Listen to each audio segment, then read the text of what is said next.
It's all good, my nigga. Nah, Now, nah, because I missed the intro. This is disgusting. I'm upset. All right, go ahead, brother. no, one thing I will say is about maintaining, having the self-confidence and trusting your creativity and your visualization when you're doing, you know what I'm saying, when you're applying sex magic, you know what I'm saying? And doing any shadow work, having the utmost confidence in your abilities, your spiritual abilities, your consciousness growth, and everything that you researched up to that point when you started to apply. You know what I'm saying? Going into sex magic, make sure you 100 with this shit. You see what I'm saying? And trust in your abilities to be able to accomplish what it is that you seek to accomplish when you conducting any sex magic ritual. You know what I'm saying? That's what I wanted to say on that shit. But good, bro. No, 100%. You're 100% correct about that. Mm-hmm. You have to, when you work this, you have to have a focus and an intent. Because if you don't have a focus and intent, then it's just called fucking. That's right. There ain't nothing wrong with fucking either. But when we're working this, when we're working the left-hand path, we're working a level of sex magic, you should have an intent, a desire, and an intended goal or plan to what you're trying to do. It's not enough to just, like we said earlier, fantasize. It's more than that. It's about applying. So whatever the case may be, you have to first of all declare what is the purpose for you doing this. Is it just to experiment? Is it to fantasize and then experiment all the things you haven't been able to do sexually? That's all right. But it should be more than just that. There should be a process to this. It should be a goal and some intended outcome. All right, the sinister direction. Beware of the left, the cult of Shakti. That's by James Joyce in a book called Ulysses. The leftwardness of the left-hand path is such a seemingly obvious part of our subject that it's often simply overlooked or taken for granted. But every once in a while we have been asked, so why is the left-hand path left anyways? Like many apparently easy questions, the answer is surprisingly complex. Since it has frequently been wondered if there is any link between the leftwardness of the Vama Marga and the political designation left wing. We should first establish there is no connection at all between the two. The specific nominous or numinous significance of leftwardness can be traced back to man's earliest known religio-magical symbolism in ancient Mesopotamia, Sumer. But it seems to be an almost universal concept. Tellingly, the ancient Sumerians unfailingly spoke of right and left in that order, believing that it would invite bad luck to mention the left first. In the modern world, this idea survives in such superstitions as that of placing one's right shoe on before the left. Mesopotamian figures of protective deities were always portrayed striding forward with the left leg, the better to move against the left, dwelling monstrous creatures that populated creation's shadow side. Now, this is also interesting because when I was walking through Islam, you know, the right hand was the holy hand. The left hand was looked upon as evil. And in Islam, which is the stupidest thing I ever heard, you couldn't even wipe your culo, your butt, with the right hand. You had to wipe it with the left with the left hand. Imagine if you're not a left-handed person, the problems you're going to face with that. Anyways, that's another story. Now, in Sumerian divination, the right side of the moon was thought to be fortunate, while the left was ominous. In this earliest of documented human civilizations, greetings, blessings, and eating were always carried out with the right hand. That carried over to many of the countries in the Middle East today. And the right hand, which was associated with purity, a tradition that still survives in India. The Indian goddess Kali, the darkest spectrum of Shakti in her many armed, wrathful forms, is most frequently depicted as making ritual gestures of blessings with her right hand, while brandishing a sword and decapitated head in her left hand. The simultaneously purifying and terrible nature of the sinister current. Has been speculated that the ancient association of right with good and left with evil may simply mirror the fact that most people are right-handed, primitive assumption that what is normal must be virtuous, while what is unusual must be wrong. Think about that. Let me skip this shit, because that's not the part I wanted to read about, God damn it. This is okay. All right. The double meaning of Baba Marga as both left-hand path and the path of woman is further reinforced in the tantric understanding that the left side of the human body is inherently feminine. There is a standard explanation offered in most sources of the meaning of right and left-hand path. In right-hand path ritual, a clothed woman symbolically honored as the goddess power Shakti is seated to the right of male initiates. During left-hand path erotic rites, a partially naked woman venerated sexually as Shakti seated to the left of the male initiate. This is true as far as it goes, but there is much more to the terminology than this off-sided detail. Tantra also recognized the existence of non-physical subtle body within the physical body, which is said to be driven by the flow of force or life force through 3 vertical energy channels. The central, which is the Sushumna, flanked by the Ida on the left side of the body and Pingala to the right. Ida is also known as the moon channel, just as the Pingala is known as the sun channel, reflecting very ancient traditional associations of the left with the feminine power of the moon and the right with the masculine energy of the sun. The left side of Ida is red, the right side of Pingala is white. An important color symbolism in the left-hand path, which surfaces again in the ritual intermixture of white semen and red menstrual blood in tantric sexual alchemy. Okay, now we're getting juicy now. Okay, goddamn. This is what I wanted to read. There is one significant factor here relevant to the essence of the Vama Marga. Tantric teaching states that the energy enters the body through the lunar left channel, the feminine sinister current, and exits the body through the right solar channel. Traditional left-hand path adepts seek to reverse this natural flow through breath control and the strength of their wills. The sinister current of dark lunar femininity is considered to be the negative polarity, while the dexter current of solar masculinity is regarded as the positive polarity. The sexual rites of the left-hand path are traditionally performed in accordance with certain phases of female partner's lunar cycle, based on observation of the relation between menstruation and sexual sensitivity. Would you like to add on, brother Rogue Titan? Yes. What I would say to that, man, is, you know what I'm saying? Like I said, having the confidence in doing what you're doing with that and understanding that. Go ahead, brother. You frozen. Oh, shit. I think you froze, y'all.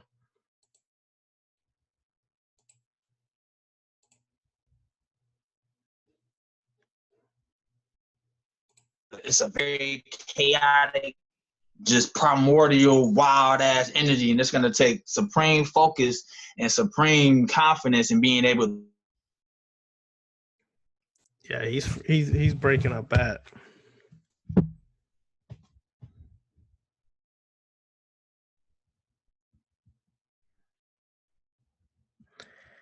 I'm gonna text him and let him know he's frozen.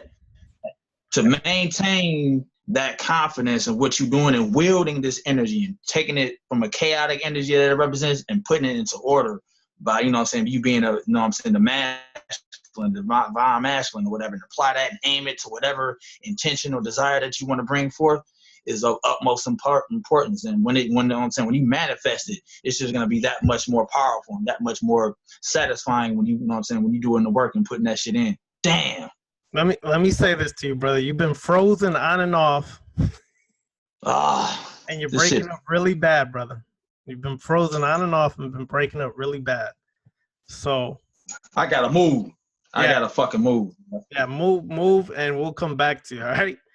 Do that. This shit pissed me the fuck off. Yeah, I feel you. While the brother's fixing that, just to go over this aspect, when you're working sex magic, and you're working left-hand path tantra, it is important to understand the different polarities: the feminine left side, the masculine right side.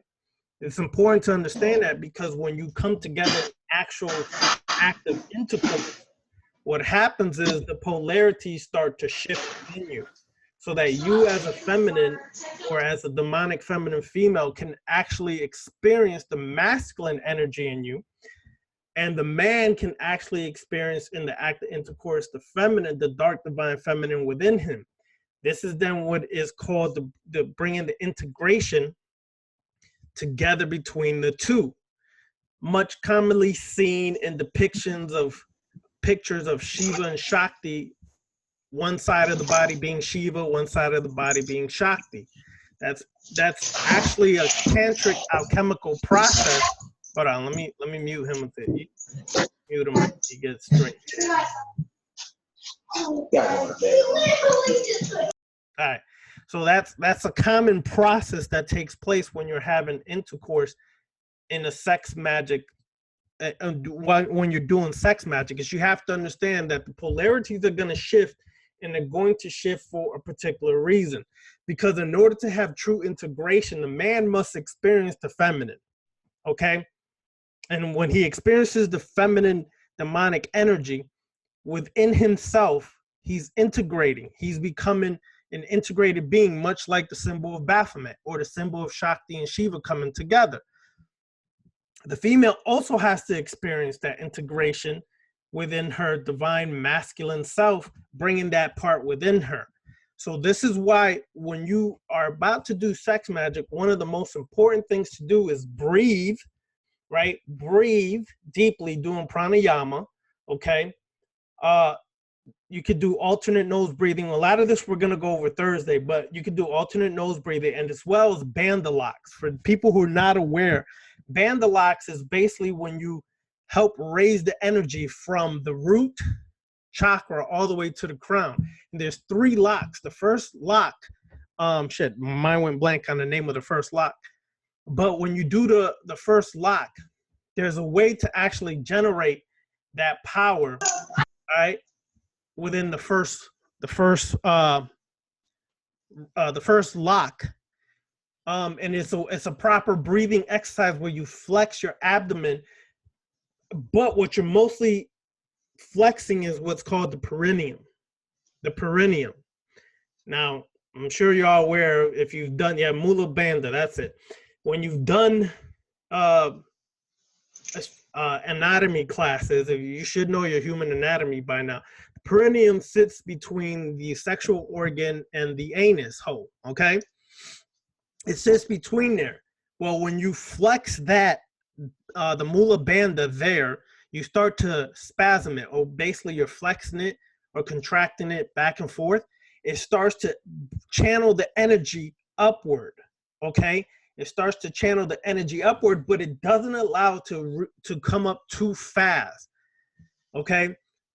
It doesn't come up too fast, which is key, because sometimes people have spontaneous Kundalini awakening, and it can be too overwhelming. I'll give you all an example. If you've ever had intercourse, I'm sure most of y'all have had intercourse, goddammit. Why I keep saying that, I don't know. The last time you had intercourse, damn it. Think back, if any of one of y'all had a tremendous headache, just pop off like that thing was excruciating right here. Sometimes that's the Kundalini energy rising too fast and reaching up here, which can overload your mind or your brain, and you get an excruciating headache. The bandolocks help prevent that because it channels it up a little bit at a time. Okay, so you channel it up to the root area, then you channel it up to the middle lock, okay? And then from there, you channel it up. It's almost like you open a canal, and the canal lets in a little at a time, the water, so then the boat or the cruise ship lifts up, and then it locks behind that, and then it opens up the next lock. It's almost the same process. This is kind of what is being described here, and it's kind of important to understand, because if you're going to interact in sex magic, left-hand path tantra, whatever the case, you should have more than just, okay, let me bust off as your goal. It should be like you two are coming together to raise your energies together, rise it up together so that when you come together in union, you've done the physical work, meaning you've done the physical spiritual work of raising the energy up, cultivating the energy, and working in unison in that act. Now, brother, would you like to go back to where you was and say what you were saying before The reception went bad.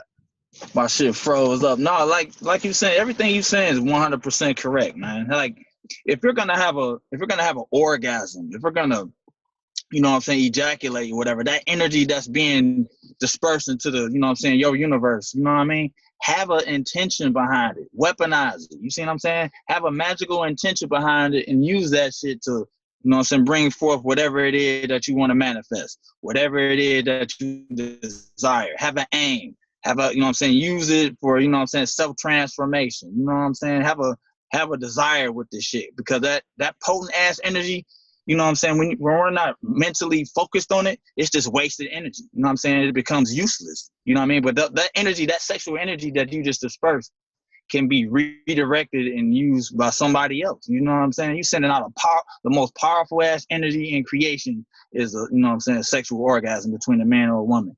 So why not weaponize that shit? That's how we came into existence. And that's how you can bring anything else into existence with that energy, when you wield it, when you focus it and aim it to a desire. You know what I'm saying? So that's why I tell people to weaponize their orgasms. You see what I'm saying? Man and woman, you should, anytime you're having an orgasm, you busting a nut, fellas, put that shit to something magical. You know what I'm saying? Aim it for self-transformation. Set a goal with it, you know what I mean? And watch how your life just transforms. It's amazing. But it's so easily can be taken for granted. You see what I'm saying? But that's the most powerful shit we can do, is to have an orgasm. But you can combine that shit with the, you know what I'm saying, on the left-hand path with a magical intention behind it.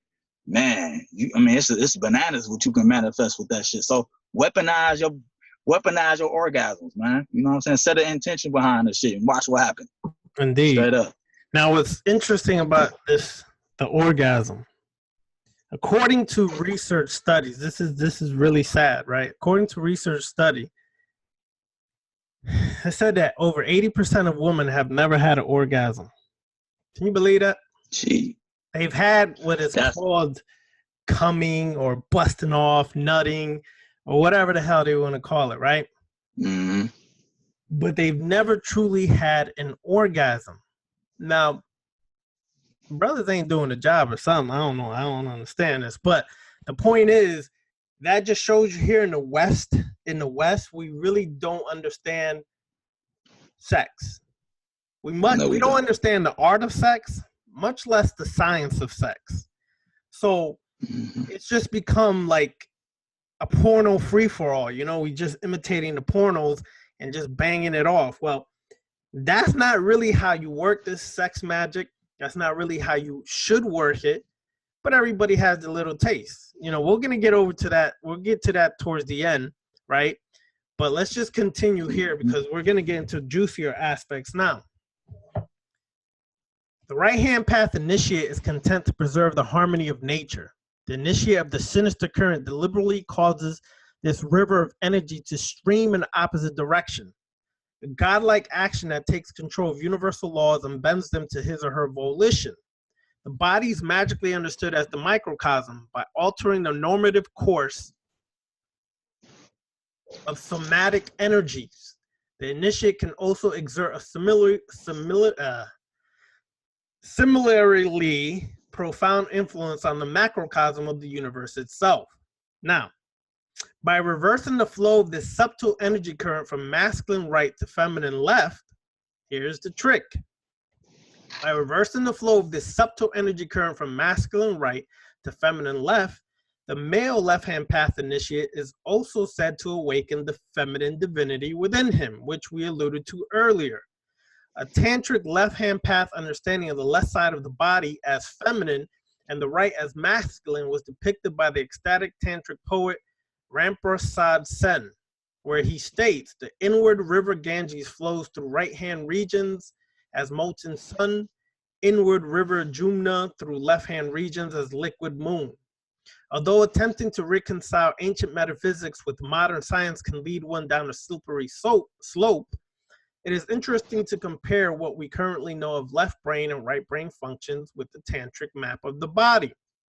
The right brain, which affects its opposite left side of the body, seems to be the seat of traditionally feminine attributes of creativity, intuition, ecstasy, and magical poetic thinking.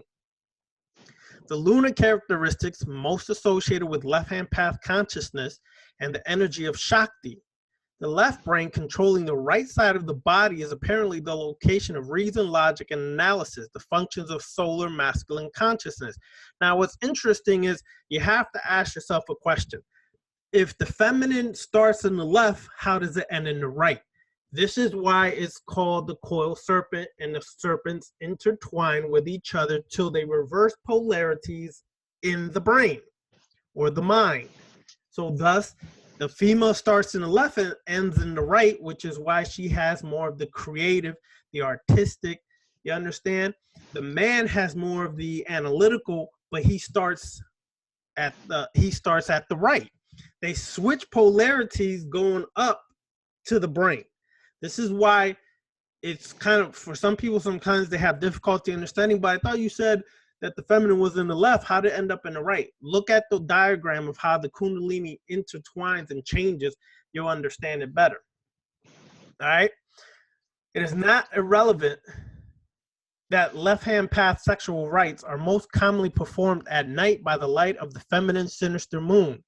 This explains why people like to have sex in the night. While the right-hand path adept is more likely to attend to his spiritual work by day, reigned over by the masculine sun. In the time when left-hand path initiation was closely guarded secret, some adepts of the Vama Marga would practice traditional, socially acceptable Hindu ceremony during the day, reserving their left-hand path workings for the cover of the night. This reminds me of the day side and night side vampiric workings. The day side vampire is socially integrated, has aspects that are socially integrated, social system that it partakes in. But most of a vampire's work is done at night, or the night side, which is when we are more alive, the power of the moon, and things of that nature are more akin to us during that time. Okay? So now, to this day, Vama Marga invocations of the Shakti Kali traditionally take place at midnight in abandoned cremation grounds. What? Yes, cremation grounds. One of Kali's refuge or locations where it's said that the energy likes to reside in is in cremation grounds. Okay, which we don't have a lot of cremation grounds, or probably no cremation grounds here in the West, but we do have cemeteries. So that is the difference here. In the West, you would have to, kind of find a graveyard that you could work some of your magic at night. It's kind of difficult in some places because some graveyards close early, but you can find some if you search. All right. The erotic rites of the Chinese left-hand path, or Yin Tao, hidden way, were always celebrated after midnight. Not surprisingly, the Western black arts are typically co-signed to the hours of darkness as well. Now, Brother Rogue Titan, I am sure that 99.910% of your rituals are done in the shadow hours, evening, or nighttime. Is that correct? Mm-hmm. Why do you feel that you are doing most of your rituals in the evening?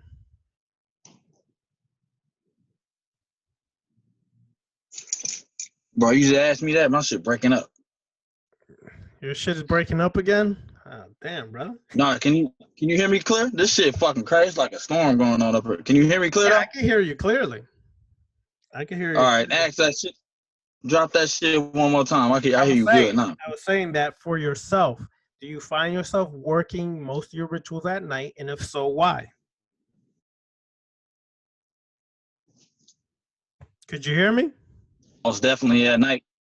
Yeah, I heard you talking about working the rituals at night, correct? Right. Well, why do you feel you do yours at night?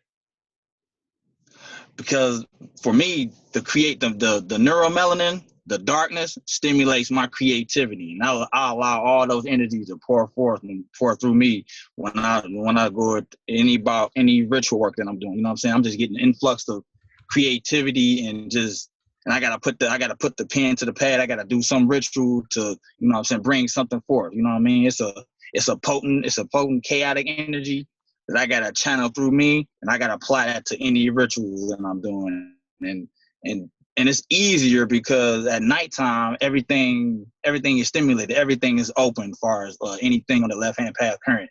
And taking that energy, taking that chaotic energy and putting it to order into any ritual setting that you're doing, just gonna be that much more potent at nighttime because of not only the nighttime, what it brings, but all the humanity's collective unconscious and what they believe about nighttime just floods the thought forms of what nighttime represents to humanity, and it just amplifies the effect of any ritual setting that you're doing. So it's most definitely at nighttime when most of the shit pop off, especially 3 o'clock in the morning. For me, that's one of the best times for me to do any ritual work.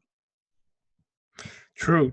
Hey, let me ask you, brother, do you have a light on you can turn on in the car or something? Because we can't see you, brother. I'm trying to. There we go. Yeah, there you go, brother. Yeah. Let's see how long this shit stay on. Well, God, keep talking. I gotta. Hold on. Just checking, brother. Dark than a motherfucker. Yeah, you were real dark, brother. You was midnight black, brother. Anyway. No, go ahead. Hold up. We don't get fucked. So let us continue here. Where was I? Shit. All right. Okay. The Indian left-hand path tradition exalts the black goddess Kali, both for her all-consuming erotic power and her destructive capacity as warrior and destroyer of the universe. Outside of that tradition, it is no coincidence that many deities venerated by the contemporary left-hand path magicians, among them the Egyptian Set, the Mesopotamian Ishtar, Babylon, the Aztec Tezcatlipoca, and the Nordic Odin, are primarily divinities of war, the ultimate expression of contrariness. To go way further into the left-hand path connection with the cultists of the warrior would take us outside the erotic parameters of this book. Still, one last point is worth making. There is a vast difference between a good soldier who follows orders as a servant of the state and a left-hand path warrior who fights for his or her own illumination. Most definitely, that is the greatest difference, because I've been asked by people before, what is the major difference between the right-hand path and the left-hand path? Simple. One, on the right-hand path, you're seeking integration into oneness.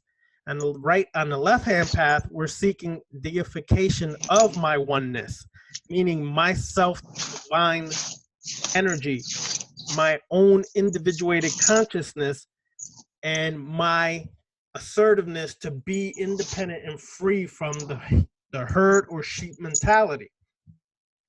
And through that and for that, I will bust my butt. I will fight as hard as I can to become a deified master over self, which is what the main goal is.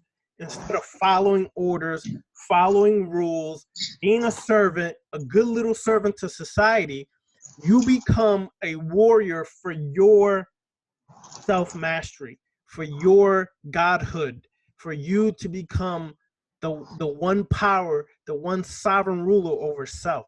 This is the main difference between the right-hand path and the left-hand path. Right-hand path is always seeking to annihilate the self, to merge into oneness, to merge into godhood, or whatever the case may be, and lose their own independence. Left-hand path is against that. All right.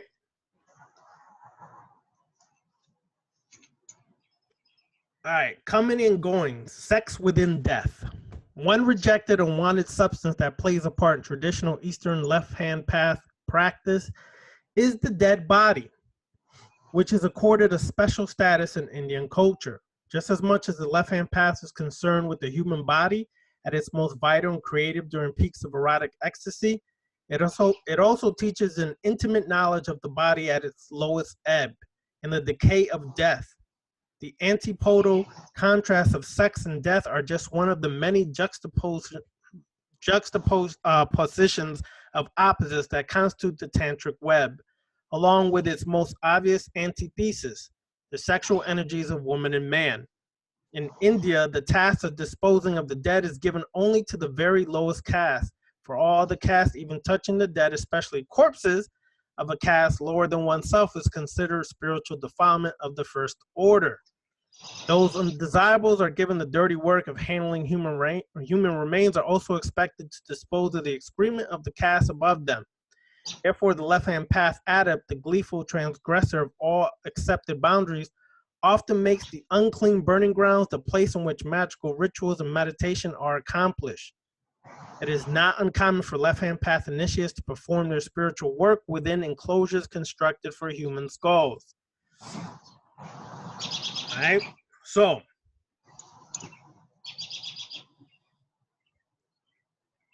You should cook them like a mother. you know what? That bird is loud, brother. But Fucking goddamn. what's going on, brother? What's going on? Nigga, I don't know. I'm getting to somewhere light. This motherfucking these bird loud as fuck over there, man. They over there fucking or some shit. They ain't what we talking about, dog. Yeah, they doing sex magic, bird sex magic, brother. Let me move, dog. Bird sex magic, brother. That's what's going on. All right, brother. Would you like to interject? Hold up. I'm coming back. Oh, let me get some light. Hold up.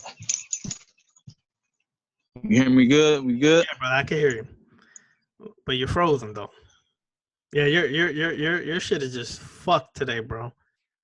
You're frozen again. Anyways, while he unfreezes,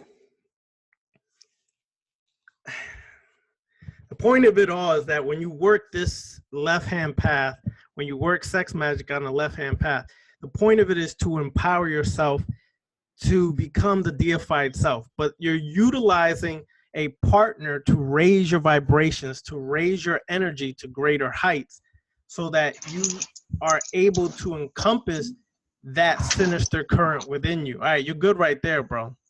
Okay, we good. Yeah, you're good right there. Your bars are clear and high. So go ahead, brother. Interject. What would you like to say, brother? I know there's a lot of confusion with this, but go ahead, brother. Nah, the main thing, like you said, you know what I'm saying, when you want doing any integration with these energies, just using them and embodying the feminine energy, understand that you taking chaos energy and you applying that to any magical practice, what you're doing, you got, like I said, be potent with it. You know what I mean? Be potent with it and understand that you can take this energy that you use and apply to sigil magic. You can use that, you know what I'm saying? You can have the sigil with you while you having sex with your girl.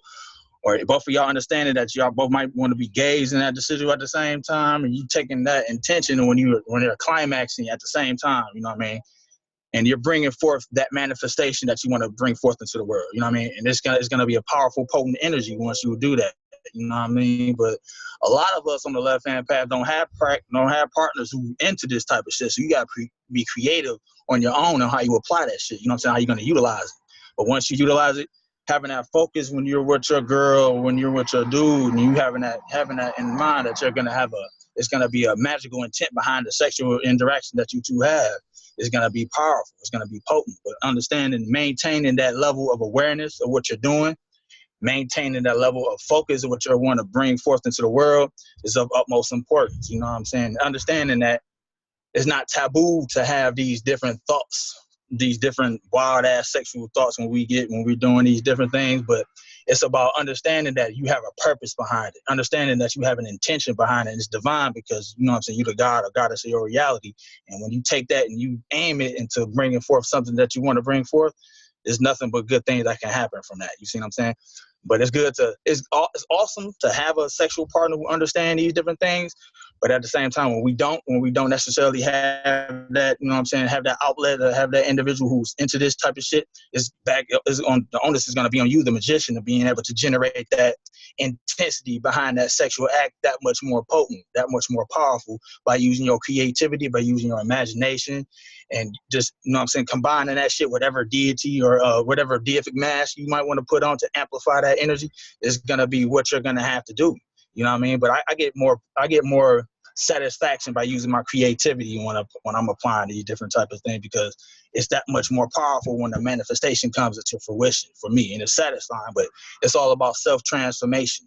You know what I mean? We're all evolving, we're all growing, and you can't evolve and you can't grow without sexual stimulation and sexual energy, because that's how we came forth, and that's how anything that's manifested come into existence, from the chaotic sphere into the order sphere, from the darkness to the light, so to speak. So it's a potent energy that we all have to utilize, and it's not taboo to talk about these different things. You know what I'm saying? This is how we came into existence. We all came in through some fucking. You see what I'm saying? So why not? You know what I mean? Take that magical act, that magical sexual interaction, and apply that shit. You know what I mean? Weaponize it, just like we weaponize our human existence. Weaponize your sexual activity. I'm telling you, there's nothing but great thing that can come from that once you apply that shit.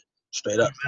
Exactly. And I'm glad you said taboo, because that's exactly the part I was going to next. The breaking of taboo.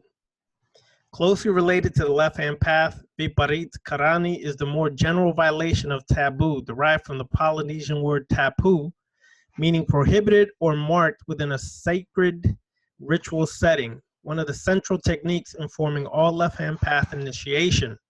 Paradoxically, although the left-hand path is a tradition in its own right, it is a tradition based on a systematic breaking of tradition by disrupting habitual mechanical modes of thinking through transgression of the forbidden. The left-hand path, sadhaka, seeks liberation and illumination, allowing transformation of consciousness into a divine state. The sexual sorcerer will discover that the breaking of taboo allows access to blocked energies powerfully unleashed. The thing about taboos that must be said, of course, is that your taboos are not necessarily ours and vice versa. What is forbidden in one culture or time, or among persons from one class or level of education, would hardly raise an eyebrow in another. Keep that in mind. What you may consider taboos based upon a lot of times your culture, your upbringing, your religious systems, things of that nature. And to another culture, they may be like, well, that's not a taboo, but you got to keep in mind where you were raised and where they're raised, okay? The same sexual activities, wait. All right. Menstruating women are subject to taboo and tribal shunning in many parts of the world, and even in the civilized West. Wait a second. Sound like somebody breathing heavy over there. Wait a second. Wait a second, brother. Like Darth Vader up in here. Make sure everybody's muted. Is that me? Nah, I don't know if it was you, brother. It sounded like somebody was just breathing, like, you know, like real deep, son. Like, no, I had a car just drive by past and shit, though. But that didn't sound like a car, brother. That sounded like somebody breathing. I'm just saying. Okay. All right. Anyways, where's that at, mama? All right. So where was I at? God damn it. Okay. So menstruating woman across many parts of the world is considered a taboo. But here's the thing. When you're working left-hand path, when you're working sex magic, menstrual cycle is not something evil, wrong, dirty, polluted, as we've been taught through many of our upbringing. Okay, it is actually one of the most potent sexual fluids that you can utilize, or fluids in general, bodily fluids that you can utilize in most of your ritual work. You have to start to understand that when you're doing your rituals, because the problem comes really forward, that you have to really start to understand breaking your taboos. What is taboo? Do an inventory and ask yourself, what is taboo? Some people, we're so indoctrinated into this society that if you're in a relationship, even looking at someone else while you're in a relationship is considered taboo. That may be the very thing you have to focus and break that taboo within yourself in order to, as it says here, break open a new level of energy that's been held back because of that taboo creating a blockage. So you have to kind of like start to understand what your taboos are. When you're working this left-hand path, you have to really confront those taboos. Not just confront it, you might have to do something about it within legal means, okay? Mind you, legal means, all right? You want to really focus on that. It's important because, like it says, you block your energy a lot when you have taboos, but they're still there in your mind. And just because you ignore it doesn't mean it's gone away. What you've essentially done is suppress that taboo, and then it comes back with renewed force. And when it comes back with renewed force, the problem is it can lead you to do stupid things later. It's better to deal with it and confront it and discuss it than end up doing some dumb stuff later because you weren't able to discuss it. So you got to really pay attention to these things.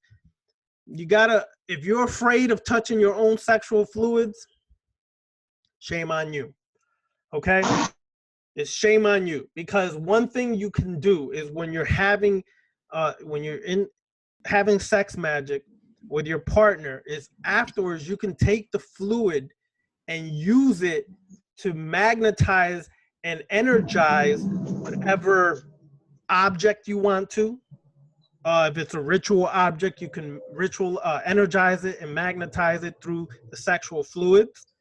You can put it on, let's say you have a statue, okay, of Kali.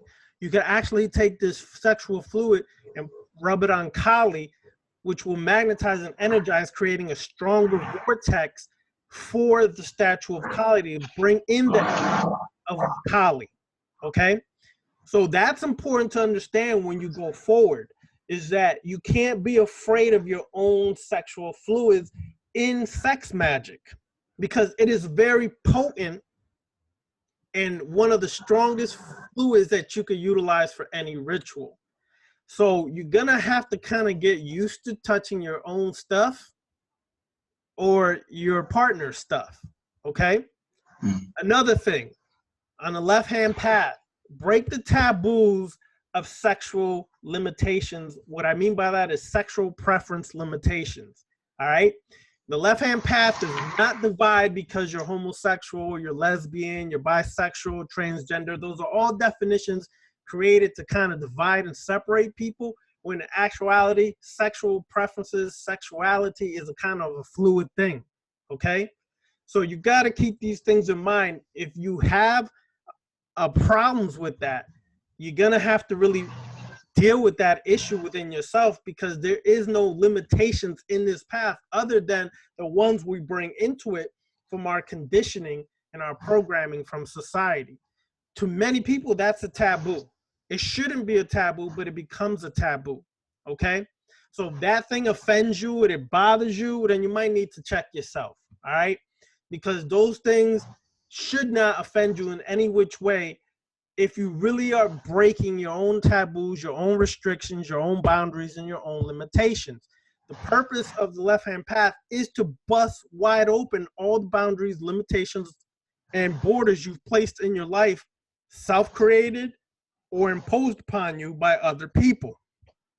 So understand, when you are in the act together, okay, you should be able to use the fluids. You should be able to use these so-called taboos. If you want to, you can tear down the taboos by role-playing, by interacting with your partner and role-playing and discussing these things. All right?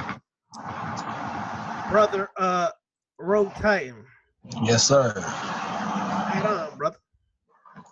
Man, what you just brought up about the taking your fluids and like putting them on the statue, bro, that's never an idea that I ever thought about, but that's one I'm going to explore probably tonight or tomorrow night. That's awesome, first of all.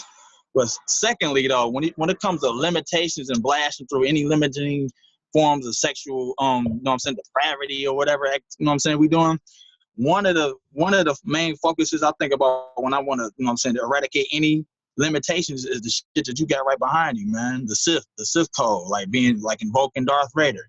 Any motherfucking limitation, anybody's taboos or whatever anybody else thinks, I take that and I apply that when I'm having sex with my wife, and I think of all of those limitations and I go through it. Every backstroke I give her is I'm eradicating any form of limitation, any form of blockages, any form of psychological, you know what I'm saying, limiting thoughts, anything. I'm going through that shit. I'm plowing through it. So when I'm focused, you know what I'm saying, when I'm having my sex, every stroke is to break down any walls Literally, any limiting thing Literally that's and in my life. spiritually, huh? Literally and Yeah, spiritually. exactly. That's all I'm. And the sound of the, you know what I'm saying, the sound of the clap is more. Is it going to build more and more intensity? And then me using my imagination and visualization, that's walls and limiting things just being eradicated and just being pulverized. So, and then when I climax, that's me bringing forth, you know what I'm saying, that open up that channel, that manifestation to bring, you know what I'm saying, bringing in my desire in. So, like I said, be creative with your shit. You know what I mean? So Be what you're creative. saying, brother. So what you're saying is, while you're smashing that ass, Yes. the sound and the rhythm is creating an actual sonic wave Most definitely. that's pushing you to break obstacles, walls, or blockages, not only within yourself but within her. Yes. Sounds like a very powerful technique, brother. All right. For all you brothers, that shit work. That shit work, man. Yes, it does, brother. It does. The thing is, you gotta understand yourself as an individual. Let me explain what I mean by that. Mm-hmm. What are your likes and dislikes? Okay. This is how you're gonna charge energy up. I'm gonna give you a little example of something you could do. Everybody's got a favorite body part that excites them over others. Men, some men are breast men, some men are ass men, some are both ass and breast men, some are leg men, whatever. For females, they love abs, or they love man tits, or okay, we all, you know, they love the penis. Some are size queens, some are not. I mean, whatever. The point is, you have to ritualize the very sexual gland, organ, or body part that you like to increase the level of energy that you're trying to harness.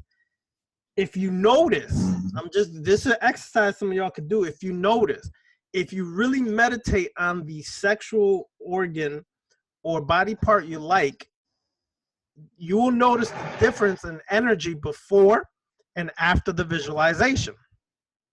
It's important to do that because you want your energy to be higher than it was going before you got into the sexual magic. This is why sometimes before you perform sexual magic, you and your partner take a week, 2 weeks, a month, whatever time, cultivating that sexual energy, raising that sexual energy.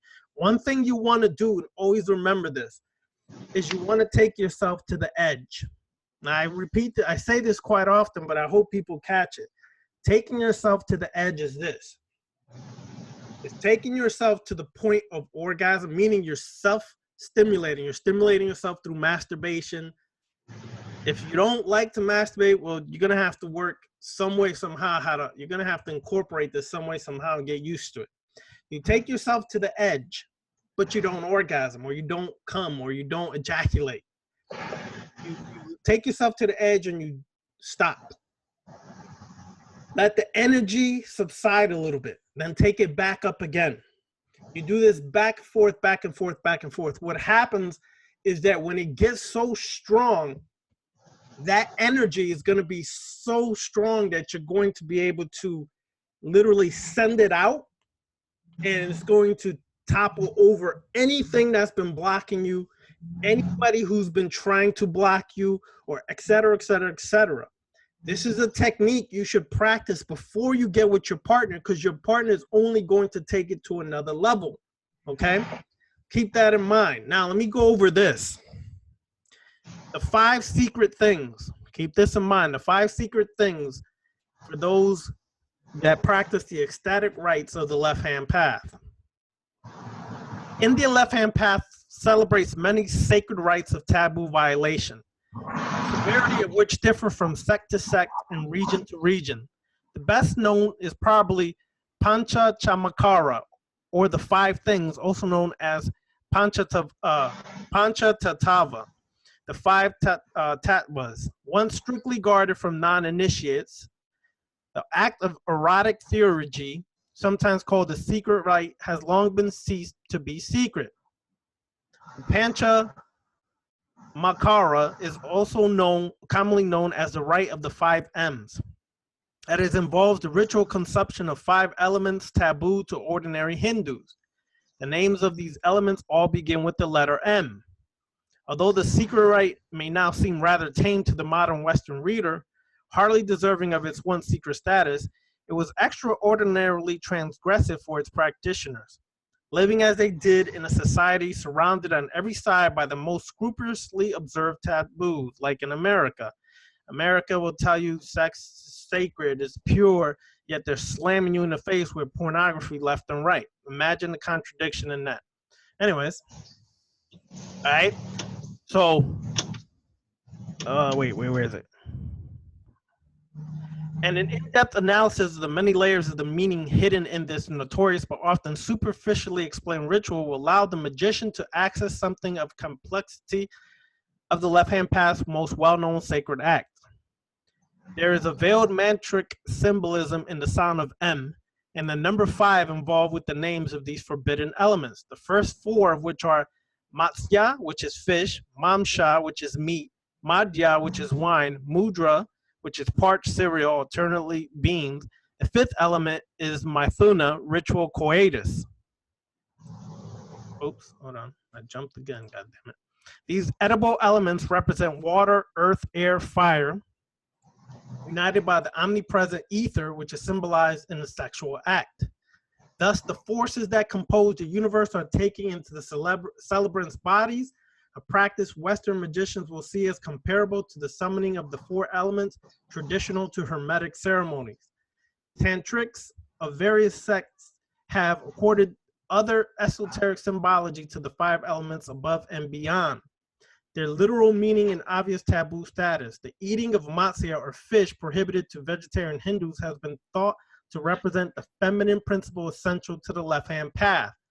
Alternately, the fish might be interpreted as the transformative currents that swim through the left Ida and right Pingala channels of the subtle body, and the element of prana or air that also swims through the ether in the physical body. The ritual ingestion of mamsha or strongly spiced meat not only breaks the Hindu taboo against flesh eating, it also symbolizes the initiate's recognition that left-hand path initiation occurs during his or her lifetime within the flesh rather than in life after death state. The word for meat, mamsha, is also decoded according to Twilight language as meaning ma, tongue, and amsha, speech, representing the proper pronunciation of mantra, so important to left-handed rites. Mudra, parched grain or dried beans, has been interpreted as a coded reference to the withholding of bodily energy and essence manifested in some male tantrikas, retention or reimbibation of semen for metaphysical purposes. As a symbol of vegetable life, mudra can be thought of as the element earth. A female partner in left-hand sexual rites is often known as the mudra, a designation connected to the yogic ritual hand gestures also known as mudra, or that which gives delight. Maja is more than wine.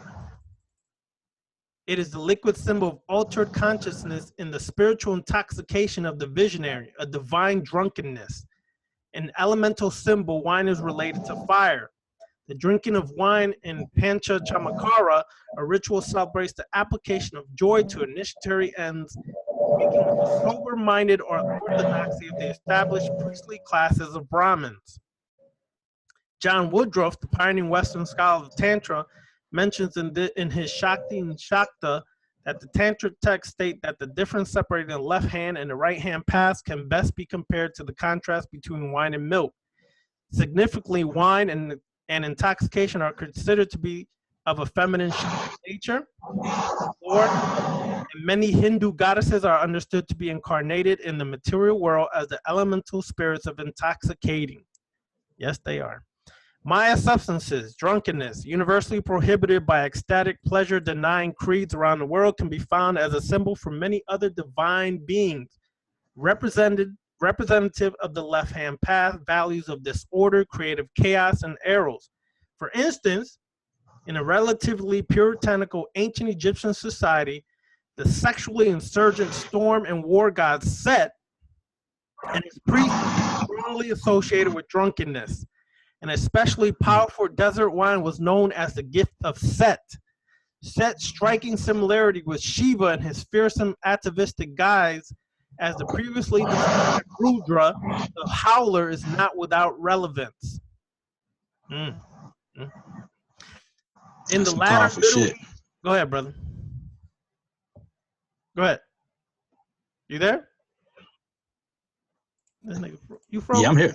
Okay, what were you gonna say? No, I'm saying that was some ill shit. That was some powerful shit. I never heard that before. Yeah. Yeah, the book is deep now.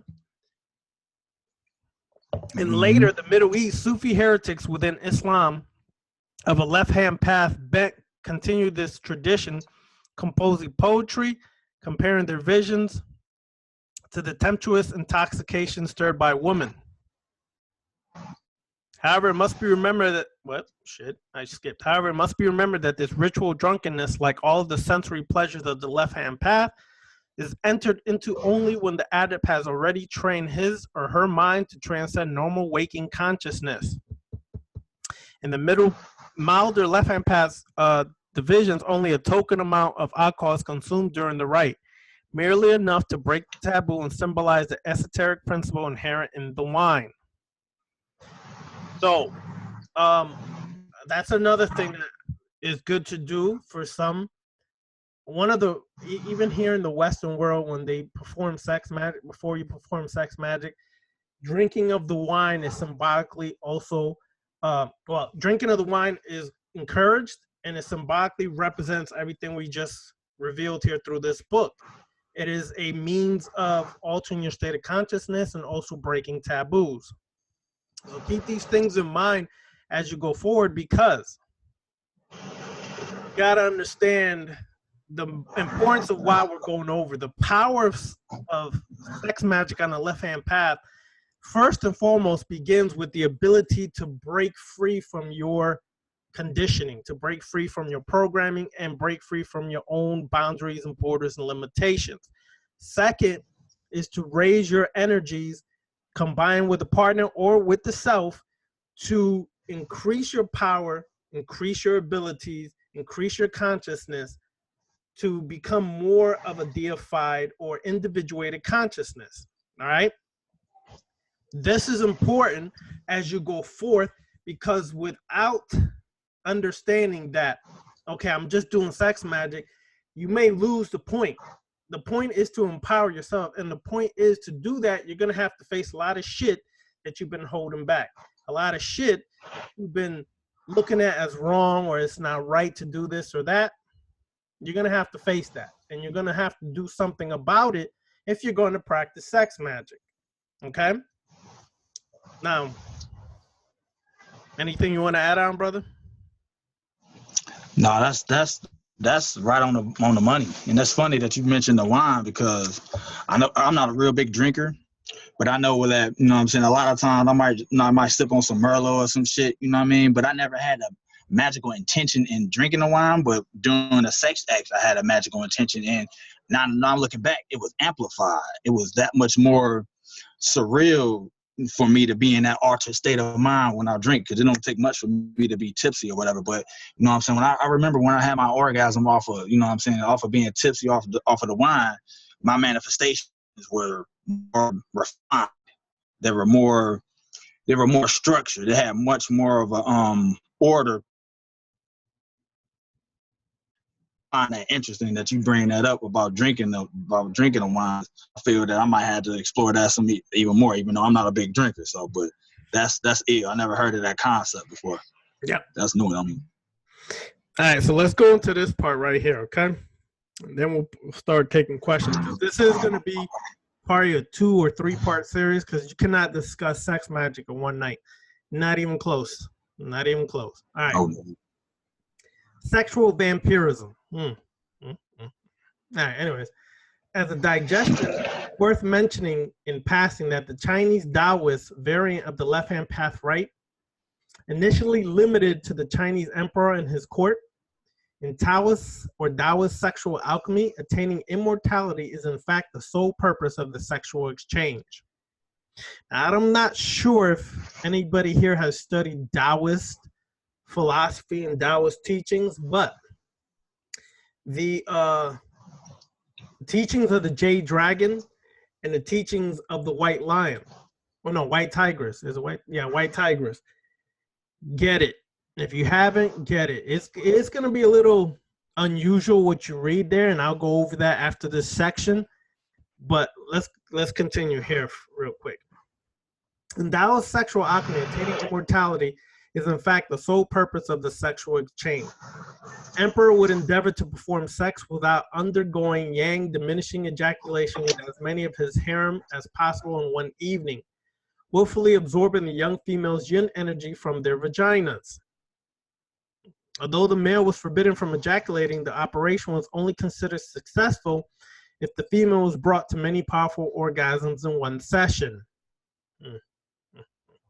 The benefit of absorbing so much female sexual power without losing any one of one's own male energy was believed to prolong physical life, naturally extend youthfulness, and create a reservoir of limitless energy for the male adept that would extend beyond the existence of the physical body to an after-death state. Now, let me say this here. One of the acts that was performed in Chinese Taoism, which is probably why they have so many goddamn people over there. But anyways, I'm just joking. Anyways, one of the acts was this. The male was known as the Jade Dragon, okay? And then the female was known as the White Tigress. Then they had what was known as the Green Dragon, okay? Here's what would happen.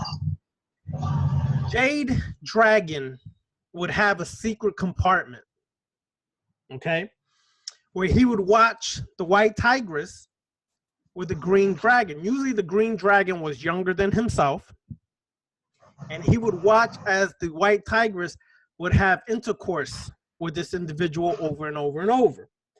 And then what would happen is she would come and share that energy that she devoured, literally devoured from the Green Dragon, because many times the Green Dragon was unaware what was taking place. She was devouring that energy, and then she would come back to the Jade Dragon and share that. Okay? The reason why the Jade Dragon watched was because it would stimulate him to rise his energy without ejaculating. And this would happen over and over and over. Keep this in mind because these are examples that are being brought up because you have to face the reality that here in the West, we are uptight as individuals. We is super uptight when it comes to this level of sex magic, all right?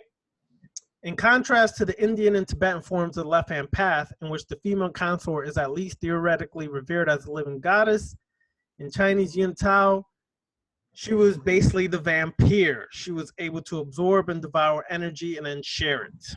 Okay, that was her focus. So it's clear that this is an example of sexual vampirism, as can be imagined. Right? The depletion of a partner's youthful sexual energy to maintain the other partner's immortality. In essence, that's one form of sexual vampirism. Okay. One needed hardly to be a sex magician or a Chinese emperor to observe the phenomenon manifest in daily life. Okay, we have all encountered couples in which one partner grows even stronger while his or her partner visibly weakens psychically and physically. Of course, psychological factors play a part in such soul-draining exchanges.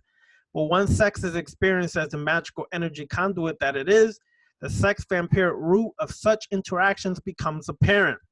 Such erotic predation or predation need not take the form of a long-lasting partnership. Many a mundane one-night stand has allowed for the depletion of one partner's sexual energy for the benefit of others. Now, I like to say this because I'm going to leave it off there to make people think, but also keep this in mind. That in any relationship, there is many times, and y'all gonna have to take into account if you're in a relationship or you're married or anything like that, you're gonna have to take into account this reality. Sometimes when you engage in sexual intercourse with someone, you are gonna be the trainer, and there's one the devourer. This happens even if you don't want it to happen, but it can be avoided. The way it can be avoided sometimes is by the individual you're going to engage in sexual act with should have some level of consciousness that they have at least understood some of these occult principles and are able to apply some of them before your interaction. If not, it can backfire and you be the one that's devoured, okay? So when you keep these things in mind, you have to go forward, especially as a vampire. As a vampire, you should always be the god. You should always have your energy. You should cultivate it. You should be able to rise your energy up, and you should be able to be the devourer. Now, if you're in a relationship with a married partner, you're married with your partner, significant other, whatever, then the energy exchange should be for both to raise up, okay? Not for one to devour the other. But if you're not in a relationship and you're, interacting with individuals and you just feel you need the energy, then you're going to have to make sure you have cultivated energy and raised up your consciousness so that you could be the devourer. There is no right or wrong. There is no morality here. We're not dealing with that bullshit religious mentality. We're just dealing with the actual reality of what things are. Going forward, keep that in mind, because especially as a vampire, there's many times you're going to devour sexual energy from people. Not always is it going to be beneficial. There is times it's going to be, you're going to have a little conflict with it, or you're going to have a little offsetting energy with it. But that's the way you avoid that. Many ways to utilize sex magic. Okay, not always are you going to find the ideal partner to work this thing. So be real about that. Okay, and deal with your moralities, your taboos, and your shortcomings, because this is what's going to help you become a strong sex magician or a weak sex magician. Brother Rogue, tighten that on, brother. Add on to that shit, because you absolutely fucking correct on the devouring aspect. You know what I mean? So like like I said, it's an energy exchange always between any sexual interaction, any, form of communication is going to be a form of a energy exchange. So like if we're, if we're applying oral sex on our wife or whatever, I look at that as, by like embodying set, me absorbing that chaos energy from her and then embodying it, using that to fuel whatever my transformation, whatever my magical intent is for me doing it, my alchemy. But with restraint, not so much where I want to leave her absolutely drained, but like, I want to give her back that energy as well. You know what I'm saying? But the whole purpose of me, doing the oral thing with her, is to draw up and embody that chaos energy. You know what I'm saying? And use that as a form of energy that's going to, expedite my transformation. That's going to expedite my alchemy and my magical intent to bring about what I want, or what my desire is. But, as vampires, doing it with restraint and being able to have her bounce off of that energy that I'm absorbing by me giving it back to her. And that's going to be manifested through sexual moans and groans that we all enjoy when we're having sex and doing oral sex. But it's a very powerful, potent energy to embody, and it's also very satisfying when you see your wife or your, your girlfriend or your significant other being able to benefit from those energies exchanging as well. You know what I'm saying? So, but it's also like Ravana said, it's very, very important to have her understand some form of technique when it comes to applying any of these magical practices that we're talking about, because that's going to make that sexual interaction between you two that much more powerful and that much more focused when you two can have a set goal or a set desire that you want to bring forth. You know what I mean? So to have that as a focus and understanding that when we absorb these energies, you got to do something with them. You know what I mean? You don't just absorb it, just absorb it. Have an intention behind it and how you're going to apply that energy and how you're going to aim it and direct it into your life or whatever ritual that you want to have. So a lot of times when I have sex and I build that energy up and I have an orgasm, me being, applying vampire magic, I'm charged up. I might go downstairs and I might do a ritual on some other shit. You know what I'm saying? I might want to take that energy that I just gathered from that sexual interaction, from that energy exchange, and to go apply that shit to some sigil magic that I might want to, you know what I'm saying? I might want to go, you know what I mean? Or I might just, we start smashing again to build that energy up some more. You know what I'm saying? Because it's always going to be a form of energy exchange. You know what I mean? So you could take you know what I'm saying? We all love this as dudes. I'm speaking for all of us, but we love when our woman is being satisfied sexually. We love the sounds that you know what I'm saying, that she bring out, the emotion, all of those things, all those energies can be absorbed and should be absorbed by you, the man that's, you know what I'm saying, that's creating those levels of emotion within her to manifest within her. We can absorb that and use that to fuel our intent even more to produce that level of energy that's going to come forth through her. You know what I'm saying? That's going to make the magical practice of what you're doing that much more powerful and that much more focused when you take that energy that she's sending out and being redirected by you. You see what I'm saying?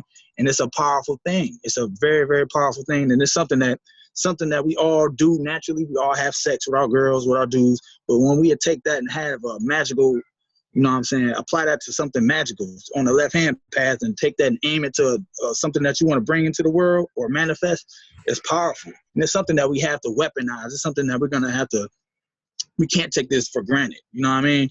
I'm telling you, it's the most powerful thing that you can bring forth through existence is something that you can manifest through sexual energy being transmitted between a man and a woman. It's nothing more potent than that. And that's what I got on that shit. So weaponize your sexual activity with your wife or with your dude, oral sex, any form of sexual interaction between the two, between the couple should be used for a magical purpose and applied magically. You know what I'm saying? We all do this every day. Some of us, you know what I'm saying? Make it a habit of, you know what I'm saying, setting a goal when both of you reach your climax, when you reach your orgasmic state, and to bring in something that's going to benefit you. You know what I'm saying? And this is very, very powerful. Very powerful. True. That's what I got. Now on that, brother, orgasm. Let me finish it off and take the phone lines after this part right here. Orgasms. Oral sex. One of the most powerful forms of a sex act that can be performed is the act of oral sex. Anybody who understands and walks this left-hand path understands that especially performing oral sex on a woman, whether it's a man or a woman performing oral sex on a woman, is irrelevant. The point is, oral sex is one of the most powerful rituals you can perform on a female in this path. The reasons why are numerous. But most importantly, you should be able to give your woman an orgasm at least 3 times or more before you, a man, even considers reaching his state or his ejaculation or his point. Okay, and let me declare this and say this now. So a lot of men have never had an orgasm either. It's easy to ejaculate, but it's very difficult to reach the orgasmic state as a man too. Okay, it's easy to nut off. It's easy to ejaculate, but it's not the same as when you reach an orgasmic state. Now, why is oral sex so important? Well, it's not, I'll put it this way. Not everyone can master oral sex. Many men give oral sex to make a woman wet. Very few give oral sex to make an orgasm. They just want to get her wet so they can slide it in. That defeats the purpose. Again, for a woman to really reach a powerful orgasmic state that will open up the vortex in her crown chakra where she'll be able to take off, you have to be able to achieve a state of bringing a woman to orgasm at least 3 to 9 times. 9 times, nigga, if you can reach 9 times by the end of the night, you need to be wearing a championship belt. But if you do it at least 3 times, meaning you give her orgasm 3 times orally, which is not as easy as people think. Yep. I'm just saying this for men out there. Stop licking the shit like it's something to be scared of. All right? You got to make love to the yoni. You got to make love to the clitoris. Okay, a lot of you men are trying to stick your fish in there and lick and all kinds of stuff. That's not the most stimulating point in a woman. That clitoris is a powerful, powerful erogenous zone. You have to be able to know how to move your tongue. You have to be able to know how to use rhythm. And if those who really know, you have to be able to use sound with it sometimes too. There's a way to do that. Okay? Yes. But the point is, never do this oral sex just to make her wet, just because your horny little ass cannot wait to slide it in. The point is to help her reach her orgasmic state, because it's very difficult for a woman to get to orgasmic state. It's more difficult than people can actually imagine. Oral sex is one of the best ways you can help her, because you are concentrating on one of her most sensitive zones or areas for a longer length of time. Okay? Keep that in mind as you go forward, and stop being scared of it. Love it. Make love to it. This is how I keep my beard shiny. Anyway, that's another story. So let's go to phone lines, y'all, right? All right. Let's go to phone lines, y'all. Let's go to phone lines. We're gonna go around the room, and we're gonna take questions from everybody, all right? So we're gonna go around. Y'all don't have to keep it PG-13. Y'all can keep it X-rated if you want. Not triple X, just 1X, all right? So keep it around the room as we go, and ask what you really want to ask. Do not hold back. Because a lot of times when we open the phone lines, people start getting super uptight or religious, like, oh, I don't want to say nothing. Nah, hell no. Let it out. Man, my man in Spain here, he rips it out. He ain't here today. I know Demetrius rips it out too. Demetrius is smooth with it though. Demetrius, when he rips it out, he just like comes smooth with it, you know, like whoop. And you be like, damn, did he just say that? All right, anyways, let's go. All right, first of all, we're gonna start up top here at the left with Tanisha. Tanisha, can you hear me? I can. Any questions? Any questions? No really questions. I mean, from what I've, that is very, very technical and very, you know, when it comes to this, it has to be very strategic. It seems like a lot, to be honest. Well, let me say this, Tanisha. It sounds technical and everything else, but I'm going to simplify it for you. A lot of this ish we've been doing naturally. Don't make it more complex. And I say this because, trust me, I even thought the same thing you're saying. Yeah. And, you know, I learned a lot about this. It takes away the natural fluidity of it. And you're like, damn, should I do this or should I do that? Or nah. The main thing to remember is enjoy the sex and break down the taboos, boundaries, and borders, and make sure that you orgasm, not just release. Make sure you orgasm. That's the most important thing. Anything else that we discussed tonight, yes, it's just technical. But that should not stop you from your natural interaction and how you've been doing it and enjoying it all these years. Mm-hmm. Don't let that stop you. Just understand the significance and the power behind it. You understand what I'm saying? That's what you have to do, is just remember the significance and the power behind it. Not so much anything else. All right? Yeah, I don't even, you know what, to be honest, y'all, I probably never had a real orgasm. Because you said 3 times. Mm-hmm. Like they can't even get through 1 round of oral only. Yeah, keep it real. That's true, though. That's true. That's true. Every time. Like, dang, man, you ain't, nigga, put it somewhere. I feel you. Wow. Yeah.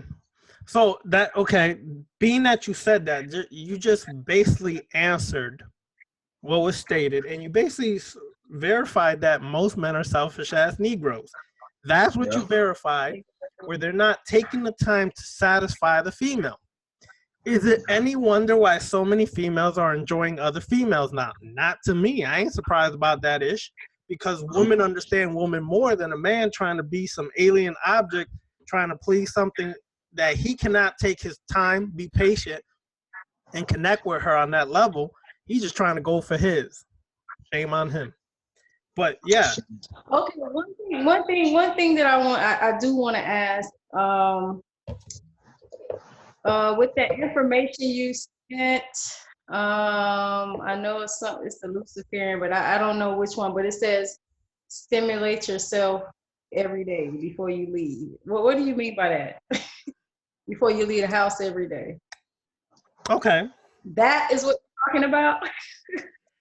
You should be. I was asking. Okay, I'll give you an example. Myself that today. I was like, stimulate myself every day to attract whatever I want. Like, what does he mean? Okay, here's what you do. Before you leave the house, you can touch yourself where you like to be touched. I ain't saying go off and sit there and, spread ego at the doorway. You know what I'm saying? That's not what I'm saying. What I'm saying is just touch yourself a little bit. You can rub your nipples. You could rub whatever you have and just feel, when you feel a certain surge of energy, you did it. Okay? You don't have to go full blown, just do enough to stimulate yourself where you feel the energy rise. What happens is you magnetize yourself, you energize yourself. So when you leave the house, whatever intentions you had before you left the house, you're now a magnet to attract it more to you. People are going to want that energy that you're exuding. You understand? Your energy is higher, so people are going to feel it. People do not realize, and I'm sure people are starting to now, but literally when a person has that strong energy, it's almost like you can smell it and feel it and just be absorbed by it and not even know why. Like, why the hell do I keep looking at this person? You understand? And what is it that I just can't stop turning my head and look? That's because that person has that high energy. As natural, listen, as the people we are, especially as naturally melanated people, we love to devour energy. That's what melanin does. It absorbs energy. You understand? Melanin is absorbing the sun's energy. So as a melanated person, Black, Latinos, whatever, we're naturally trying to absorb energy all the time. That's simple. But what happens is one of the most intoxicating forms of energy is sexual energy from another person. Okay? This is why sometimes, no matter, you could be married, you could be happy with your man, but then there's one dude just walk in or there's one female walk in and you just like, yeah, exactly. See, that's that sound right there. She made the sound, y'all. I didn't do it. She made the sound. That's that sound they all make. And the dude gonna look at you and say, what you mean? Anyways, right? But that's when you know that that person has that it factor, that energy that you just be like, damn, son, if I wasn't married, or you know what I'm saying? People say this, but the point is, on the left-hand path, what are you going to do about it? How do you devour that energy? You understand? You want it. You want to absorb it. That doesn't mean you got to go full-blown and be like, look, there's my number, hit me up, we do this on the side thing. If you choose to, that's all good too. I don't make no judgments. That's fun too if you choose. But as a vampire, you learn to absorb that without even having to physically interact with that person. But it becomes like a drug. You need it. And so when you charge yourself up like that, and you, let's say your intent is to get a raise at your job, you charge yourself up. You going to work now, charged up. Your boss says, hey, Tanisha, can you come into my office? And you're like, what the fuck? What does this dude want? What does this female want? And you come into the office, and he's just looking at you like, right? And he says, Tanisha, I would like to give you a raise of $3 more an hour, or whatever the hell. And you just like, damn, how the hell that happened? It happened because that was your intention. You magnetized yourself before leaving the house. You understand what I'm saying? Okay, so having a tent before I leave, that's myself and okay. Let me say this. This is something I do every day, and I share this with everybody.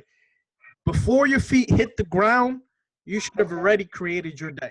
Meaning, as you're waking up, you stretch, and before your feet hit the ground, you create your day. This is what I want to accomplish. This is this. This is that. I'm powerful. I'm strong.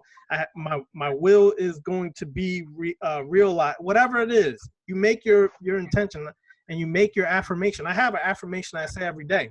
Okay. Then what happens? You just charged up your day for what you want and empowered yourself.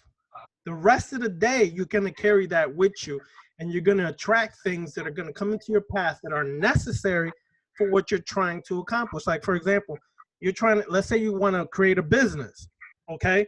You charge yourself up like that. You made the intention. As you leave the house, all of a sudden you're in a location and an investor just kind of like it's attracted to you. You're discussing things, and he says, yeah, well, I'm an investor and I love to invest in people's ideas for business and things like that.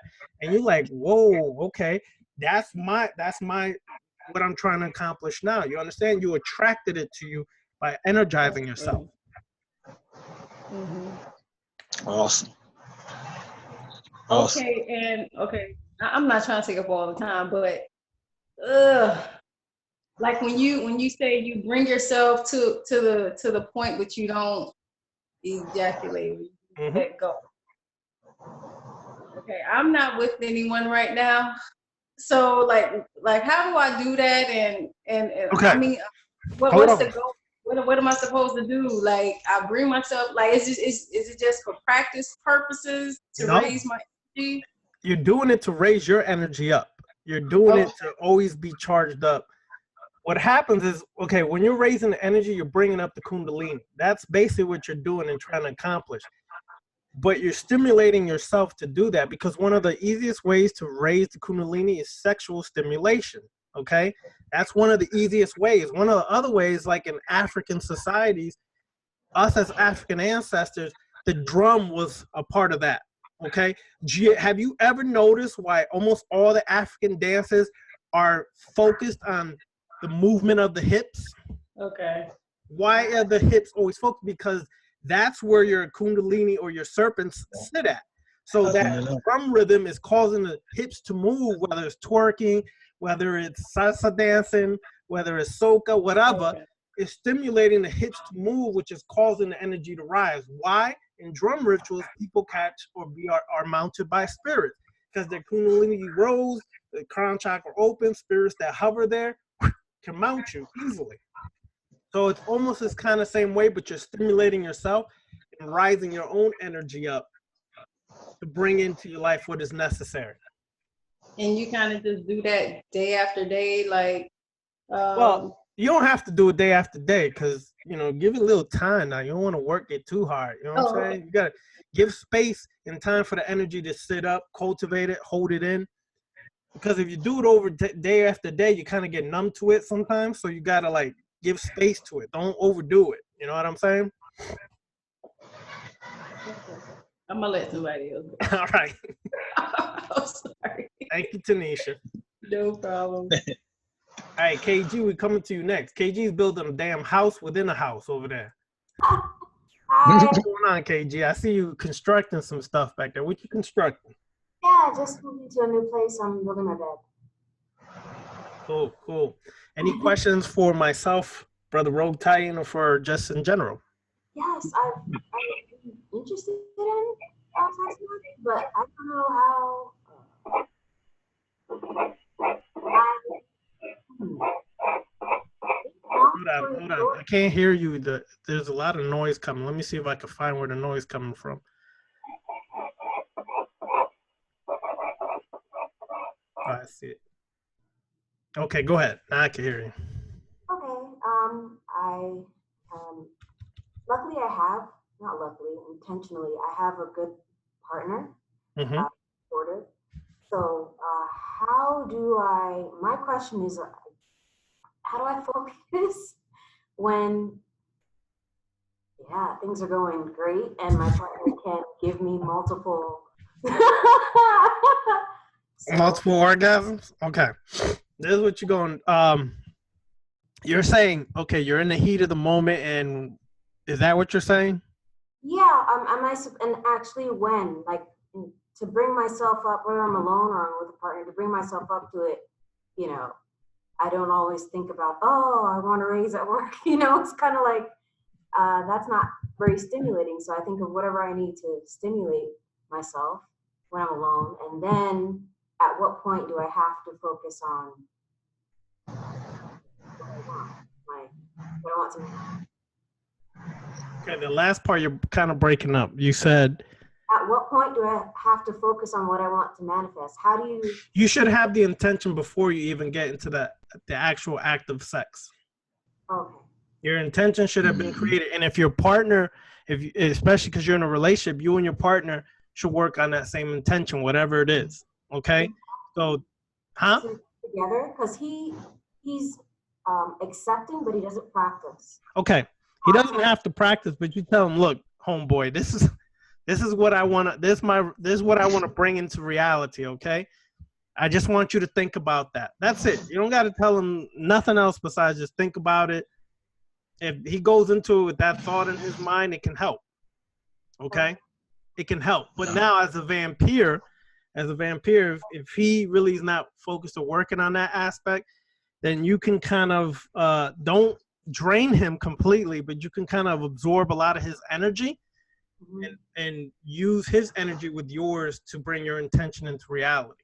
Okay, so you can take from him more than he's willing to give sometimes. You can take, don't drain him to the point he's just like nothing. You take enough to charge yourself up so you can create your results or bring your results into reality. Okay? Okay.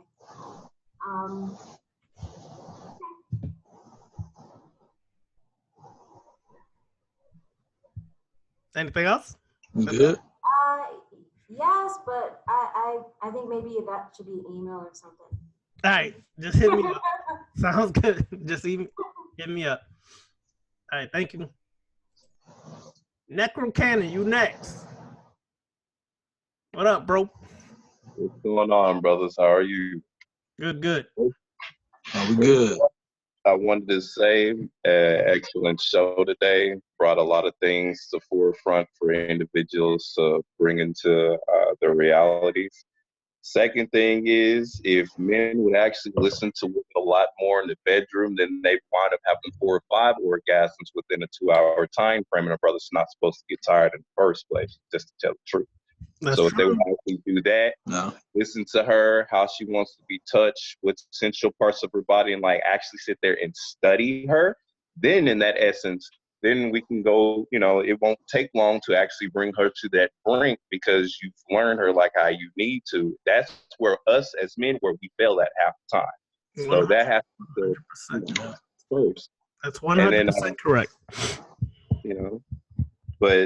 And then for a woman, it is true because most women actually, they don't have that type of orgasm because yes, men are just trying to get it wet, trying to, do that versus really, when you're really on this path, especially like for me, and this is the only time I'm gonna toot my horn, for me, that act in itself is delicious. It's the only thing I can say it like that. So the more times that she is amped up and that you're able to do that, the more energy of what you both can to give to each other. But I've always been on the other end of the stick. It's like I didn't take the energy she over there, she knocked out, and I'm gone on doing my own thing. So this is to where when I find myself a partner, I'm gonna have to recalibrate that so that way it's a mutual exchange of energy. Because I'm not gonna lie, like I'm a predator, and if you look like lunch, I'm gonna eat your ass up. That's just it.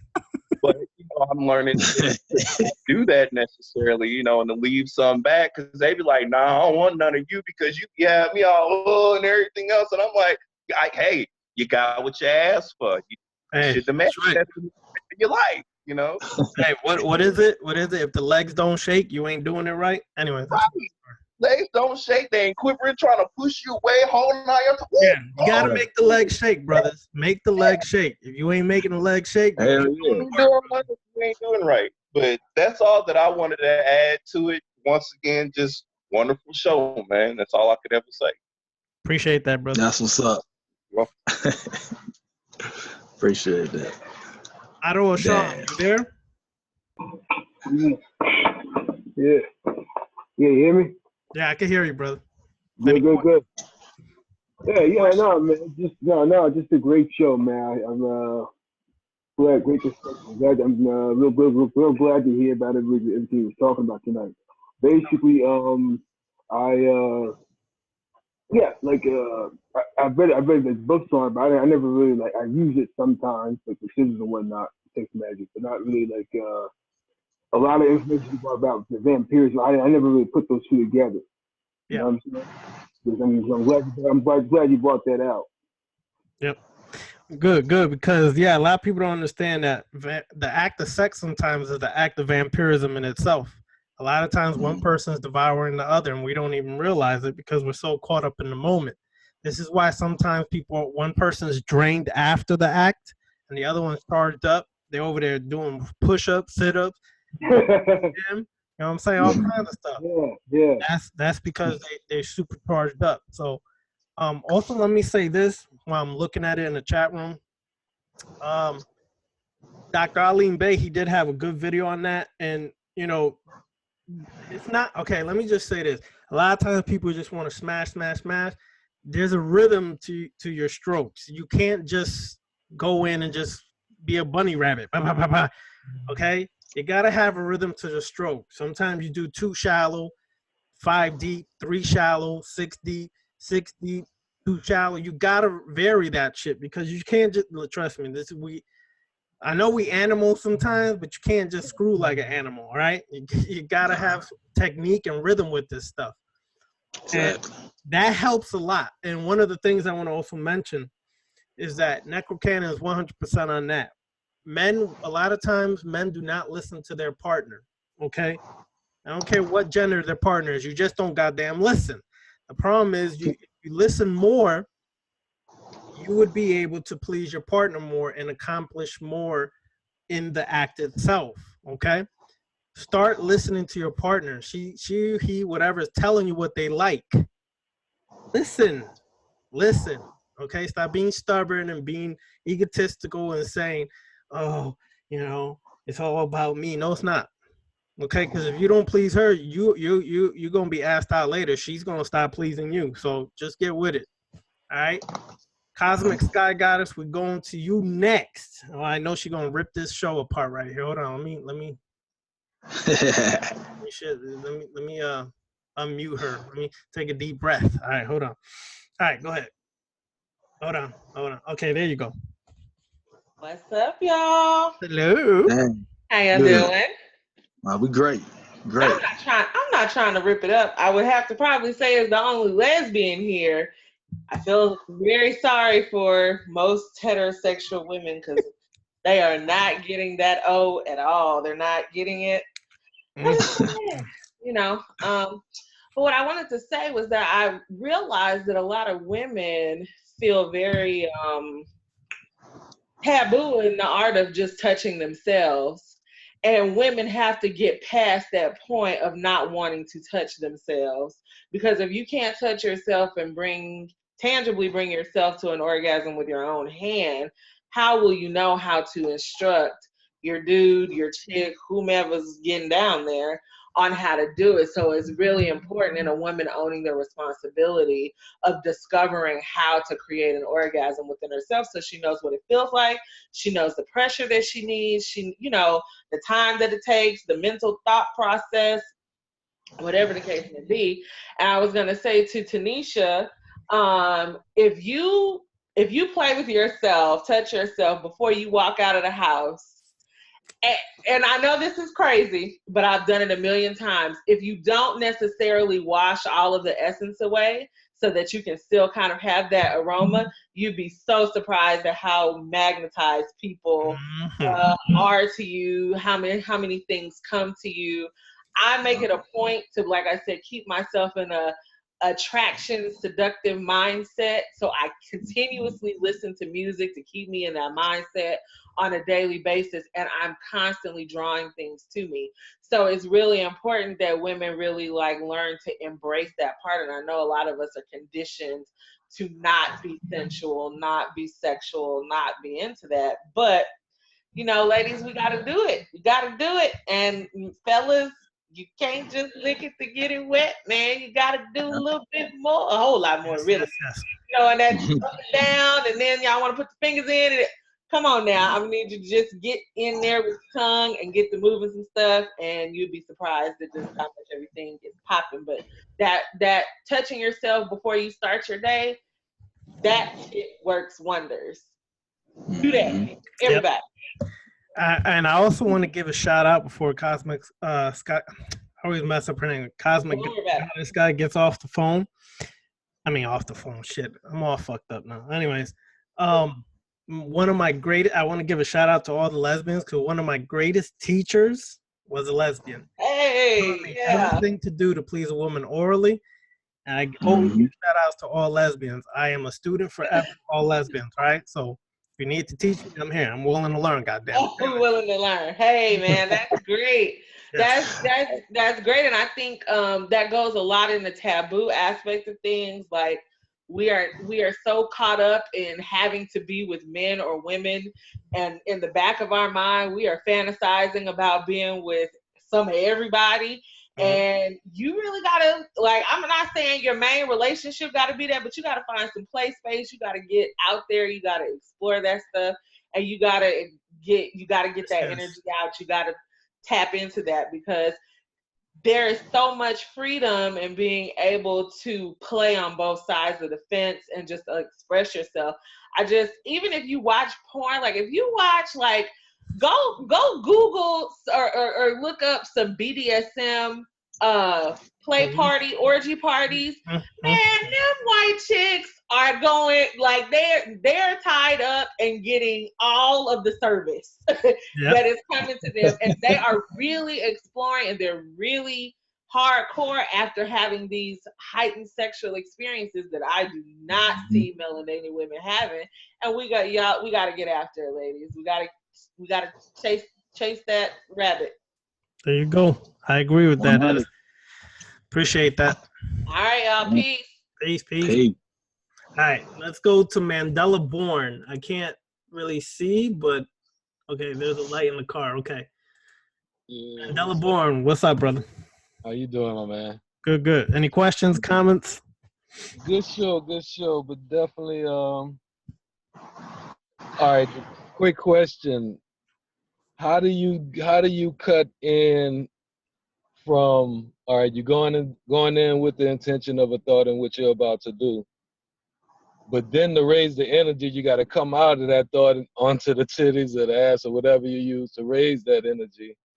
And then usually at the orgasmic part, it usually stays on the titties and the ass.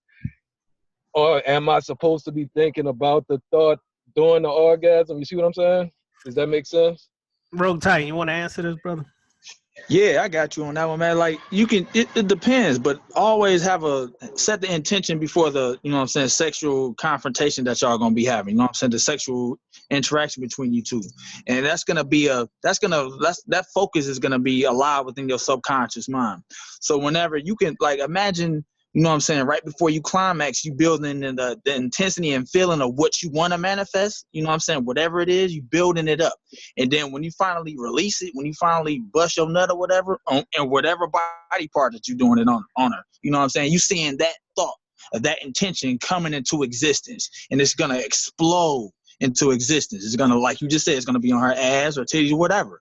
But visualize, using your creativity and your imagination, and accompanied with your visualization and building that intensity and that intention and desire to bring it into a manifestation, is gonna happen. And it's not a more powerful form of you know what I'm saying, of a gateway than sexual energy. You know what I'm saying? That orgasm, that sexual, you know what I'm saying, ejaculation is gonna bring about that manifestation. This is powered by that sexual energy. You know what I mean? But maintaining that focus though. You know what I'm saying? When you having sex with her, keeping that in the back of your mind, and you just building up every stroke you giving her, every time you doing what you're doing, you just building the intensity more and more and more until that final moment when you ejaculate. That's gonna, you know what I'm saying? That's gonna be powerful, bringing that manifestation of what you want to bring in. You know what I'm saying? But maintaining that focus, that's what you got to do. You know what I'm saying? So it looks like the work would be to keep that thought going. Because at some point, you're going to lose that focus on, you know, in the sexual act. Because whatever my thought of manifesting ain't raising my energy. It's not going to raise my energy. It's the titties and the ass and everything else that's going to. So trying back and forth between the polarities, like, all right, this mundane shit and then this ass I'm in right now. You know what I'm saying? Let me share this. Usually before any act I encounter or I do like that, I already took about 3 days to meditate on the intention. So by the time that comes around, I'm not even focused on the intention. It's already in my subconscious mind. Subconscious. So, Gotcha. I'm not. I program my mind to already have the intention there, so I'm not focused on that. I'm all in the act. You understand what I'm saying? That's but the thought is in your subconscious already. You already implanted it in your subconscious. Exactly. That makes sense. That makes sense. All right. So that helps you to just be natural and flow the way you always have because the thought's already there. It's planted there. Is already, that makes sense. All right. I was thinking at the same time I'm busting, I got to think about this house or this, whatever I'm at. And that's not bringing me there. That's actually going to, bring my energy down. Yeah, it's gonna be like, damn, I lost my turn down. I just no. That shit should already been in, basically programming your mind already, because you don't want to lose that, because that does happen if you just you're in the act and you're aroused, she's aroused, y'all into it, and then you thinking about, damn, I gotta pay this bill and I need money. No, shit. Your shit just drop and shit. Then you gotta look at some titties and ass and raise it up again. Yeah, you're like, damn, yo. So basically program yourself beforehand. That's the most important thing. Gotcha. That makes sense. I gotcha. All right, bro. And thanks, bro. Go ahead, Ro. One more suggestion I have is like Ravana was talking about, like having that intention days beforehand. But what I do is I write out my intention and I read them to myself in the mirror. You see what I'm saying? I read them. Like every day when I go to bed, I might read that shit, or I set out certain intentions sexually that I have, that are like affirmations that I read. So when I do perform the sexual act, like he was talking about, it's already in my subconscious mind, so I don't have to focus on that per se. But when, you know what I'm saying, well, when you busting a nut, when you bringing about it, you know what I'm saying, you're going to see your manifestation come through. And another suggestion I had, listen to subconscious reprogramming, like binaurals, aimed at like sexual stimulation and shit like that. Now, me personally, I've done that. I've had sex with my wife where I had my headphones plugged in with that shit at the same fucking time. You know what I mean? And the effect of that shit is breathtaking. I recommend anybody, explore that, do experiments with that. But going through that repetitious thought of like having your subconscious mind reprogrammed with these different things, these different stimulations, these affirmations are very, very powerful when when you're having sex and having that focus on bringing about what you want to bring about. But it's in your subconscious mind, so it's going to happen naturally. You know what I mean? It's going to be just like you having sex normally, but you got some powerful shit that you've embedded within your subconscious mind that you want to bring about, and you going to bring about it. There's no ifs, ands, or buts about this shit. You know what I'm saying? It's like you weaponize your orgasm and shit like that, but it's powerful. Check that shit out, bro. All right. Good question, too. All right, Mandela. Thank you, bro. Thank you, bro. All right. Let me just say this, because Demetrius, this is, I'm laughing inside because he just posted in here, and I was just about to say this. He said, create a sigil, it's easier. And I was just about to say this while y'all were talking. I was about to say, one thing you want to do, take your sigil during the act of sex. You could put it under the sheets. You could put it outside of the bed. You could do whatever. I usually put it under the sheets because, the sexual fluids can run down and magnetize and charge up the sigil. Right. Okay. Right. Keep this in mind. This is it's just on point, because he was saying, I was about to say it, and I look, and he typed it in the room. That's one of the ways you can do that. Any sigil you have, charge that sigil up with sexual fluid. All right. Yeah. Charge it up with sexual fluid, and you could use it. During the act of sex, you could put it underneath. You could, afterwards, you could take sexual fluids, rub it on a sigil. There's many ways to magnetize that sigil. Don't be scared. Just do it. Just do it. All right? All right, Duma, yes, you next, Duma. Duma, any questions? Hey, what's going on? Not really any questions at the moment that come to mind. It's been a good conversation. One thing that I did read that J. Emperor, and I've also read the Tower of Sex also. So that opened my mind to a whole lot of different things. So it's just interesting how the left-hand path and vampirism comes into everything. I just never thought of it in that perspective. True, true. And that's interesting because when I read that was books too, I was like, yo, this is straight vampirism right here. Some of this stuff is vampirism. I was like, just shows you how this stuff is all interconnected across the planet. You know what I'm saying? But we divide it based upon race, ethnic groups, all this and that. But you can find it everywhere, y'all. Thank you, bro. Thank you. All right, let's go to Pedro. All right, Pedro, while you ask your question, Rogue Titan, take this question because nature is calling badly here. All right. Nigga, go ahead, bro. I got you. Pedro, what up, Pedro? Rogue Titan the question. Yo, what's going on? What's going on? What's good? What's good? Well, now, so basically, you guys kind of answered my question earlier about staring into a sigil, like at the point of orgasm to charge it. So that was actually my question. You guys actually already answered my question. Now, a second question is, like, before you do perform this sex magic, like, depending on your partner, should you kind of like, how do I say this? Kind of like figure out the emotional or mental state that that person is in, because if you're gonna take in their energy, like let's say if they're in a very negative, like kind of like nasty state of mind or state of emotion, and if you absorb that, are you gonna become what that person is emulating? Not if you know what I'm saying, know how to transmute it, because at the end of the day, it's energy. You know what I'm saying? How it's going to filter through your consciousness and going to be how you know what I'm saying, how you want to do it. You know what I mean? Like you could take that energy if she's stressed. You can take that energy that she's releasing and transform that stress energy into something like, you know what I'm saying, power. Turn it into power. You know what I'm saying? You're going to use that power to bring about whatever that you want to, you know what I'm saying, manifest based on whenever you want to, you know what I'm saying, when you have your orgasm, whatever. Because you the magician. Your mind, you could take energy and transmute it to suit whatever magical desire that you want. You know what I'm saying? You don't have to take it as as straight what it is, stress. At the end of the day, it's energy. And it's up to you to transmute it and transform that shit and how you gonna want to apply it. You see what I'm saying? But it is important. It's easier if she was in like a joyous state of mind, you know what I'm saying? It's gonna be like a natural flow of energy, you know what I'm saying, for you to absorb that energy or whatever. So I find it very important to know what state of mind that she's in, you know what I'm saying?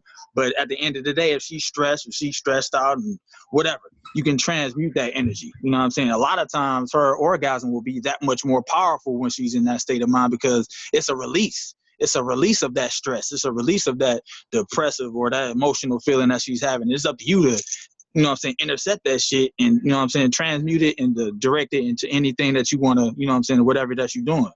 You know what I'm saying? But it's powerful energy, though. But it's very important to understand what state of mind that she's in, that I find. So that's a good question.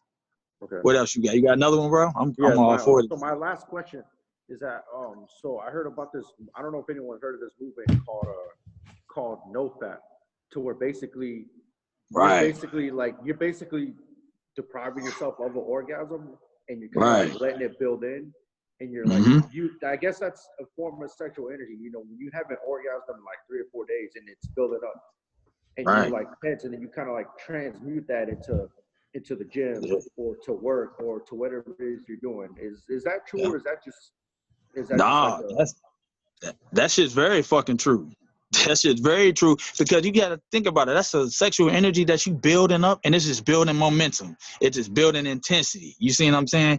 But if you can have the discipline, the mental discipline and wherewithal, or you magically intending to do that, to intensify that energy, to let it build up, when you do decide to be with your girl and, you know what I'm saying, you having sex, you already got the magical intention. When you do finally bust off, it's going to be amplify a millionfold, you know what I'm saying? Because you think about the magical intention that you put behind it to build it up, you know what I'm saying? Because you got to think about it. We live in a hypersexualized society where it's sexual energy everywhere we look. We seeing some shit, you know what I'm saying? That's going to stimulate us to want us to do, you know what I'm saying, go fuck something, you know what I'm saying?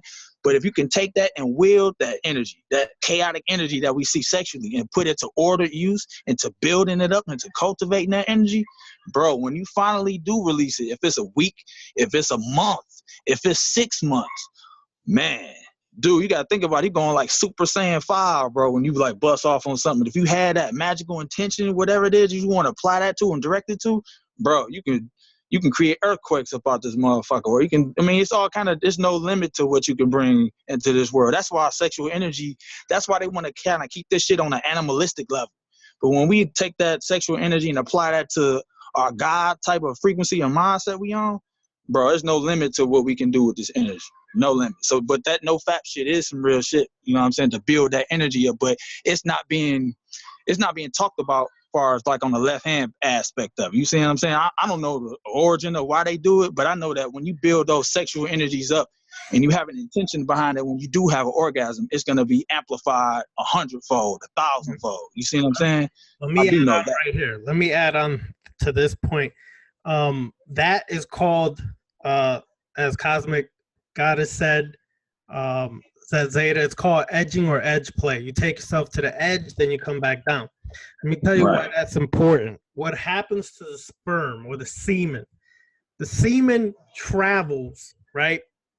It charges up in your nut sack, okay? In your testicles. It charges up in your nut sack.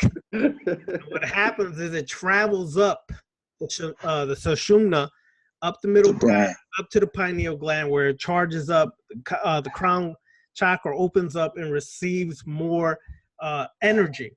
Okay, then it travels back down to the point of ejaculation. Now, if you do this edging or edge play over and over and over, it keeps going back up and charging itself more and more and more. So when you finally release it, it's like super drive, like, you know, super 1,000 to the 10th power drive behind it, because you kept bringing it up to the pineal to charge up, then travels back down, travel up, then back down. That's the significance of why people say harness and cultivate your sexual fluid and energy before you release it, because it's charged magnetically, spiritually, and consciously to a higher level, so there's more potency behind it. So yes, there is truth to that. The problem is sometimes people get extreme and they don't ejaculate for months, a year at a time, and then that can become harmful, because the more you charge that shit up and you don't release it, it can stay in your body too long and can start turning on you. Okay? Yeah. So you do have to, there comes a point in time you got to release the shit. People get extreme with the shit, and 5 years later they ain't ejaculated yet, and they're looking like they're freaking psycho and just tight and frustrated because they ain't released. Well, damn, son, release. You understand what I'm saying? Yeah. Yeah. Because I mean, I've tried to, but it's like I try to implement the no fap, but it's hard, man, because it's like every time, you know, you get on your phone, you just see, you know, you just see titties and ass everywhere. You go down the street, you see you know what I'm saying, like you go 2 days when I was doing it, and you know what I'm saying, you see a shorty in some like tights, and then it's just like, oh my God, you know what I mean? Like one little thing, a girl can wave at you, and you'll be ready to get off. You know what I'm saying? Like, hey, that's the challenge, bro. On this left hand shit, bro, we looking for challenges all the time. And just think about how, like you just said, that's something hard to do. Look at how much of a challenge that is. And imagine you conquering that challenge. You persevering through that challenge when you apply that, you know what I'm saying, what you're trying to do. You know what I mean? So it's like you said, all this sexual energy around us, and it's begging us to just bust off, begging us to go shorty across the street. But you can take that, and it's a challenge to not do it, to not fall into what everybody else is designed to do anyway, and use that shit on the left-hand path to, you know what I'm saying, bring about your self-transformation, bring about more power that you want to have, you know what I mean, or anything that you want to, that you set the intention on. But it's like, you know what I'm saying, it's a challenge. You know what I'm saying? Look at, you know what I'm saying, think about how challenging that is and how you can conquer that shit. You know what I'm saying? You add on something to your magical repertoire. So it's a good thing that it's a challenge, because we looking for challenges. You see what I'm saying? And that's one that's very, very prevalent right now as it gets warmer, springtime coming up, sundress season coming up. So it's going to be all around you. The gym about to be packed even more so with chicks, you know what I'm saying? Yoga pants. Take that energy, because I'm telling you, you got to put order to that chaotic energy that you observing within your reality, and take that shit to build that up, build that energy up. And when you decide to bust off on it, bro, you know, I can't put no words to this shit, but it's gonna be some powerful shit, bro, once you apply that shit on the magical tip and shit, bro. All right. No doubt. No doubt. Yeah. Whatever, and then I don't know, man. Whatever Necro is listening to, man, I want to hear it, because right, he's bopping over there, boy. He riding. Where you riding to, brother? You riding, man? You riding. My man is riding, boy. He riding. What you listening to, brother? What you listening to, man? You riding hard, man. I'm just listening to the Muse Uprising instrumental. Okay. and just vibing off the energy in the room. That's all. So y'all keep going, and it's just amplifying. So Yeah, I see. See? See, That's bro. what's up. All right. Yeah, That's bro. what's up. All right, man. Yeah. Let me. That's Thank all. you, Pedro. I'm gonna go to Jaja next. All right. All right. Thank Jaja. you. All right. Who laughing in the background somewhere? Did I leave something unmuted here? Hold on. It might have been my loud ass wife. All right. Yeah. Somebody was laughing there. Jaja, you there? Yeah, I'm here. I don't have any questions. You guys been answering everything that I could possibly think of, so I'm good. I'm just listening and learning, taking notes. All right. Appreciate that. No problem. Mm-hmm. Earth Moon Kitty, you're next. Hold on. I gotta unmute you. Hold on. I love that name. I like that. Yeah. Earth Moon. That's what I said. Oops. Earth Moon Kitty, how are you this evening? Hi, I'm good. I don't have any questions either. All of my questions have been answered as well. Just good to be here, and it's been a good show. All right. Appreciate that. Thank you. Thank you. Demetrius, you're next. Already. Greetings. Greetings. What's up, bro? Well, listening to some of the comments and whatnot, it kind of reconfirms something that I learned, that about 95 to 98% of men, especially even on the spiritual path, tend to exist in their hips. All of their energy is low. They need to learn to cycle their sexual energy even before they get involved with a woman, but just learning to cycle that sexual energy. I mean, that is the reason why we can't focus on anything else. That is the reason why you get drawn and stuck. You know, a woman walks by and all of a sudden your energy just drops. Mm-hmm. Cycle. Learning to raise that up the spine. That's why a lot of guys really have not experienced true sex, true orgasmic pleasure. All they've been doing is making a fucking mess. That's all they've been doing. So it's true, bro. They got to do more than that. You know, raise the energy up, cycle it. Now, when you're with your partner, whether it's a woman, whatever, you're cycling with her. Now, I think it was Dr. Christine Northrup talked about that, how a woman's sexual energy goes from the root to the crown, where a man's sexual energy goes from the crown to the root. Yep. So when they get together, you get a counterclockwise rotating circle where you're cycling energy between each other. That is where, if you have a partner that isn't on this, you cycle for them. You channel it for them. They're not able to do it because they don't know how. So you just channel it through them and just cycle it through them with them. You know, that way it benefits both of you. I mean, if you're just hooking up just to be hooking up, okay, then bleed them out and go on about your business, because, I mean, that's what would happen with the Druidic motherhood. Like in Glastonbury, what they called Avalon, they'd go send these women out to the village to go pick up men and whatnot, drain them out, come back to the temple, and they would do ritual magic. Yep. So, damn. And that's why you had a glass red globe with a candle in it, and that was part of their that was their ritual lighting. That's where we got the term red light district from. These women were whores, so they were vampires. So they would go out there and bleed these guys dry, come back, and then boom. That's where they were getting their energy from to do their works and whatnot. But it's absolutely true with the sexual fluids, taking those and charging talismans and items with that. And you really, for those that don't have a partner, that's fine. You don't have to have a partner for that. We talked about the deific mask and whatnot. I think it was a couple of weeks ago or last week one. Doing that, either like Mark Allen Smith's books on primal craft, that starts off with sexual rites with Hecate. So you would take the ejaculate after that's done, because you have invoked Hecate. You have become that. You put that deific mask on, and when you have an orgasm, now that fluid has been charged with her essence. Plus, things have been opened up within you. So you put that on stones. So now that becomes a talisman that's magnetized to that particular current or frequency. If you've got a talisman, you put that on there, it's magnetized to that particular frequency. You're utilizing that. That could be done so many different ways to do that. So, yeah, this is a great topic. It's a scary one for some folks. This is where that shadow work comes into play because, you know, a lot of folks have issues with masturbation and things of that nature. And I'm like, well, that's how you're getting to know how to channel your energies, how to really know yourself on a sexual level. True. And also directing that particular current appropriately. And again, if you got partners that aren't with that or whatnot, okay, fine. Still, you can still practice cycling that energy with them, being in that space. If you got sigils and whatnot, you know, bringing that sigil to mind as the orgasm is happening and directing that orgasmic energy into the sigil itself on a psychic level. I mean, some would think that, well, you're focusing on what you're doing. You know, yeah. I mean, that again, that comes with training too. And again, this is another free giveaway for the women.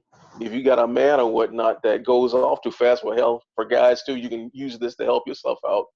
That point you talked about, Ravana, the perineum, what it's also called the yoni nadi.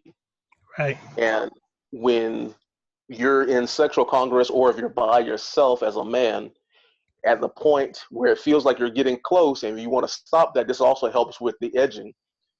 Lightly press that point. It'll drop it. And it's like a reset button. So now you can keep going. That practice is called riding the tiger, where you constantly build up, and you stop, and you go back, build up and stop, build up and stop. Then you're done for this session. Then the next day for that session. That's where the cycling of the energy gets important, because a lot of guys will do this edging thing and blow their balls out. They get blue balls because they don't cycle the energy. All this energy is sitting right in their groin. Yep. Because a lot of men sit right there. That's their sexual energy, and they don't know any better. That's all they got. I had a friend that happened to. I got a call. It was a guy that lived downstairs from us, and somebody came on and said, "Hey man, Steve's over here just laid out in the bed." I go, "What the hell's wrong with him?" He said he's studying sex magic and whatnot, and now he's hurting. I'm like, "What?" So I go down there and I ask him. I said, "Dude, you've been doing this thing and whatnot. Have you been cycling?" He goes, "Oh no, I never thought about that." Wow, really? So basically, it's like a tire blowout. Damn. So I'm like, cycle that energy, dude. You will kill yourself. Sure the fuck would. Damn. That's funny. So I mean, it's a good practice to get into, especially as a man. Women, it's very easy for them because women are more in tune to that, to be in that flow, and also for the men, tuning into that cycling energy helps you to be able to tune into your partner, your woman, your wife, your girlfriend, or whatever. You're listening to her body, and and her energy will tell you what she needs and whatnot. She'll think you some kind of pro or something. No, you're just tuning into her. You're becoming her. You become her during that act. So her energy will let you know what she needs, and then you'll naturally react to it. Also learn some things too, but just tune into her energy. True. That'll help you out. Appreciate that, Demetrius. Yes. Yeah. Demetrius the man, though. Every time I call on him, boy, he drops some jewels, man. So no doubt. That's why I try to save him towards the end, because he bring those jewels. All right, brother. Appreciate that. Yes. Jennifer, you next. Hey, how you doing? Good. How are you? Good. Thank you guys so much. I don't know if you mentioned it because I came in late, but there's a really good book called Jewel in the Lotus by Saraswati something or another. That's a really good book for like learning how to regenerate that energy in order to bring it through your body. So I should have made notes because there were so many great things that people were talking about. One thing that the sister said too, which kind of helped me, and this might be kind of X-rated, but go to a swing club, go to a gay club, and watch how other people express their sexuality and how free they are. That really helped me back in the day, is going to swing clubs, going to gay clubs, and then when you go home with your partner, you already have, that visualization in your mind of, you know, how you want to do it. Everything that you couldn't act out, or everything that people were acting out that turned you on, you could do it with your partner or with yourself. So that was one thing I wanted to mention too. Gosh, there was like so much. I don't know. You guys are really on point with this. I know that like when I was married, my ex-husband used to say that I would drain him of his energy. that he couldn't go to work, like he couldn't function, he couldn't, you know, do anything. Like it was me that was draining him of his energy. Mm-hmm.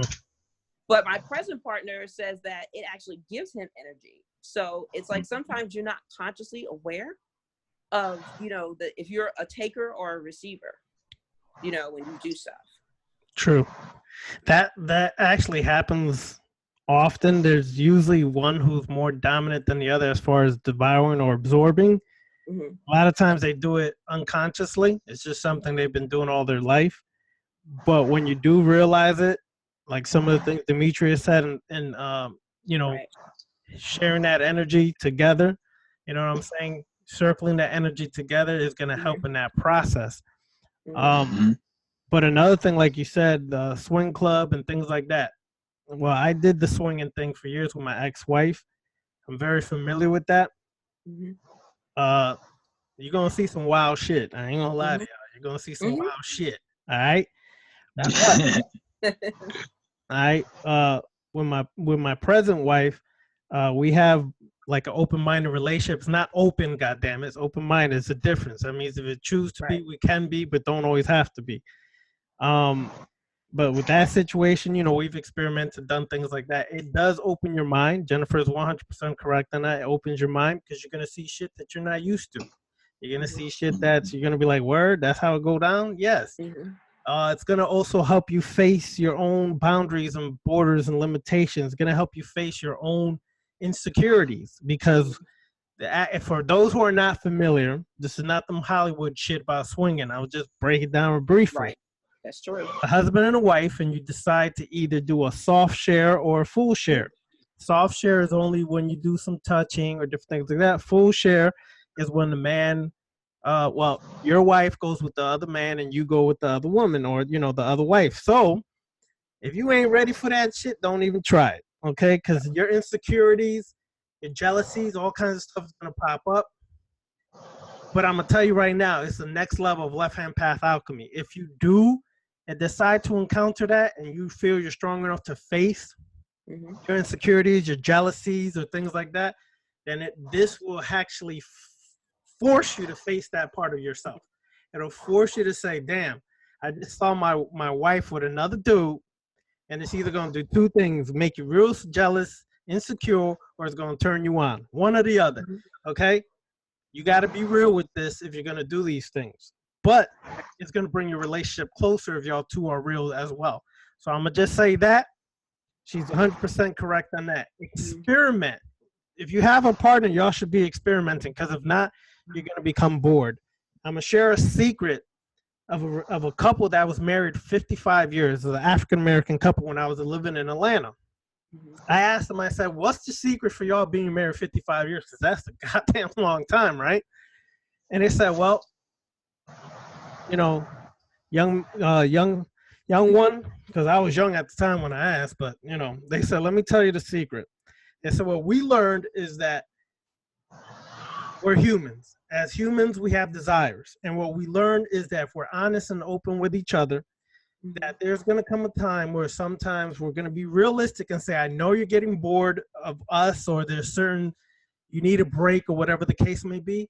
They gave each other allowances to go explore and enjoy. And then that fulfilled what they had to do and they came back together even stronger. So that was their secret that they taught me and I always remembered that, okay? The problem is we are living in a society where we create unrealistic expectations between each other in a relationship. And you'll think that the man will never desire another woman or the wife would think, I mean, the husband would think she'll never desire another man. You're goddamn fools if you believe that. Okay, the problem is she's not going to tell you because your little fragile ego is going to be hurt and you know she knows you're insecure, so she will never bring that up.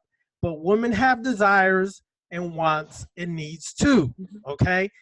They just don't bring it up because in this society, if they discuss it, they're labeled as a whore, or you're slutty, or you're this, that, okay? That's the problem.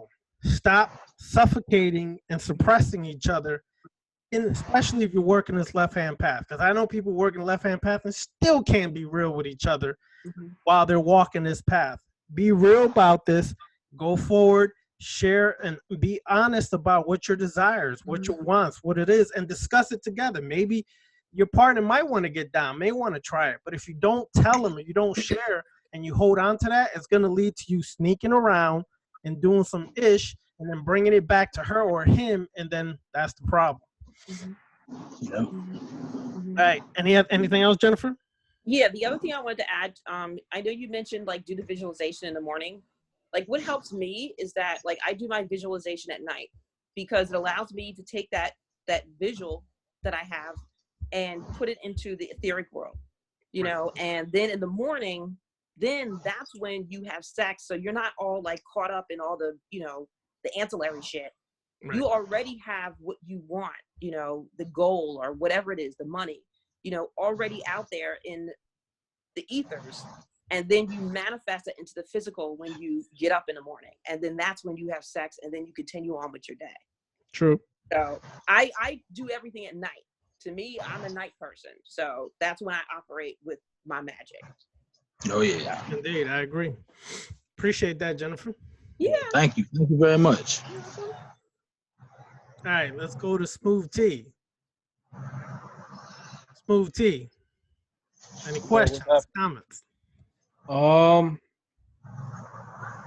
questions. I'm just taking notes and realizing that because I've been single for about a year now, and I do notice the difference when I hold out of, you know, masturbating, and then I wait like 2 weeks or so, and then I utilize that with my sigils.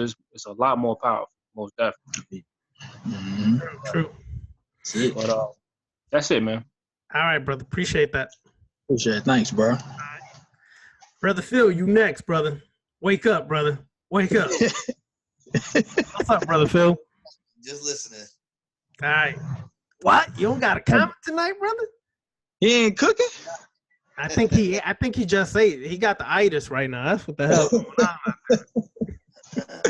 Oh, shit. Thank you, bro. Look. Jeremy, JR, you's next. Hey, what's up, man? What's going on? Chilling, brother. Yeah, man, this is one of my favorite topics, man. Learned a lot. I learned some too tonight. So took some of the books down. Ready to apply some of them practices. You know what I'm saying? Yeah. Yeah. Man. Oh, to say it was What happened, man? You had a lost words, brother. Not you. I don't know, man. On this subject, I can go for a long time, but yeah, man. Cultivating that sexual energy, man. Really, just having that intention, man. That was really what drew me to the left hand path. Well, it was one of the first things I started learning about was sex magic and sexual energy between the male and the female. So yeah, it is powerful too. It is powerful. Yes, it is, brother. Yeah. All right, brother. Just listening and learning. Know what I'm saying? True. True. Keep that shit up, bro. Yeah. Keep yeah, most definitely, man. Most definitely. And man, yeah, like you said, to Pedro earlier, yeah, challenge, that's always good, man. Yep. Yeah, Damn that's right. good. You know, it's good to withhold. I kind of learned, you know, I kind of went kind of extreme because I went like 4 years, but you know, now I'm at a better place, like where I can let it flow in harmony. You know what I'm saying? Not trying to hold out, be too, you know, perfection. You know, waiting for the right mate or whatever. But yeah, you know, it is good to abstain, but that attention, man, that's, you know, really going into it like you go into any of your other magical practices. You know, as far as the act of sex itself, you know, and put that intention. Right. Yeah. All right. Appreciate it, bro. Good looking, dog. Most appreciate y'all. Yeah. All right, let's go to Zet Zeta. Zet Zeta, what's up, brother? Any questions? Yes, I do have a comment. Thankfully, my internet's back on because Good. difficulty. One, I said, this shit is just bringing me back to like when I had my past relationships. Like, I can remember like my last 2 ex-girlfriends, like, and like every time we made love and whatnot, you know, after it's over, both of them knocked out. Like they all knocked out. Like this is 2 separate relationships, but every time I made love with them, like they just knocked out, and like what y'all was talking about with like one person like devouring the energy and the other, you know, and whatnot. It's like, you know, just thinking back on it, like, okay, shit, maybe like, damn, I was like devouring that energy, their energy or whatnot. Shit. But what you was talking about earlier, you was reading from the Demons of the Flesh. Demons of the Flesh. Yeah. Yeah, what you was reading about earlier with the like the left side and the right side. I forgot exactly what you said. I gotta look back in it. But it took me back to like when I was my parents took me to this neurologist for something, because like earlier in my life I was like diagnosed with like, I was one of those kids diagnosed with like ADHD and whatnot. Mm-hmm. So it took me back to like to when I'm supposed to when we went to go see this neurologist, and we did like certain exercises. He kind of like determined like which side of my brain I'm kind of like deficient on. With me, it was like my right side of the brain. Mm-hmm. And what I learned from that experience was like the right side of the brain controls the left side of the body. Mm-hmm. And the right side of the brain, or the left side of the brain, controls the right side of the body. Mm-hmm. That's one of the things I learned. It's like when you was talking about that, that's like what I brought that back up for me. Mm-hmm. Yeah, so, it's all interrelated, interconnected. But yep. Yeah. That's one of the things like that it brought back that memory, and of course other things like with my relationships and stuff, like it brought that back up. That's what's up, bro. Mm-hmm. All right, brother. And it's like and giving me like things to like, okay, like just giving me things to like think about next time I do get into a relationship. True.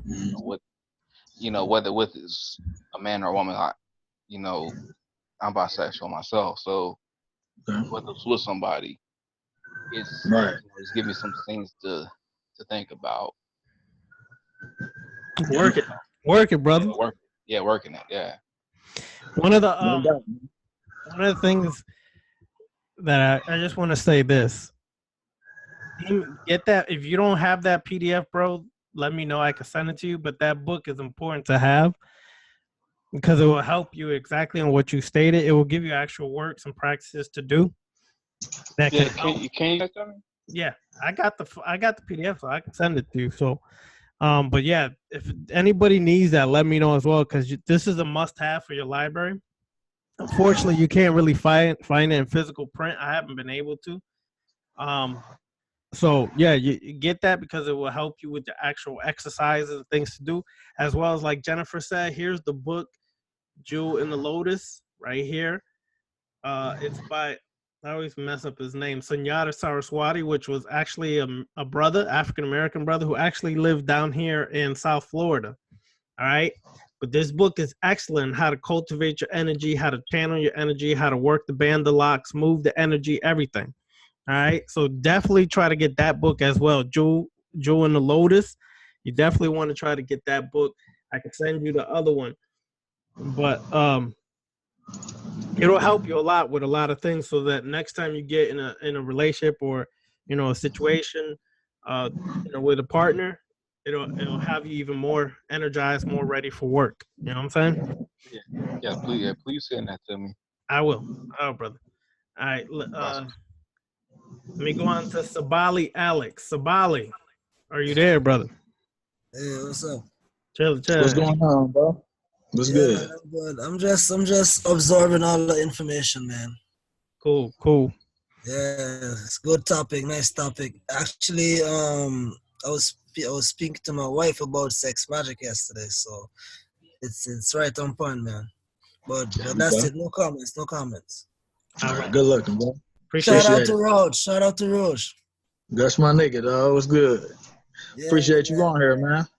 Yeah, man. Peace. All right. Peace. Appreciate that.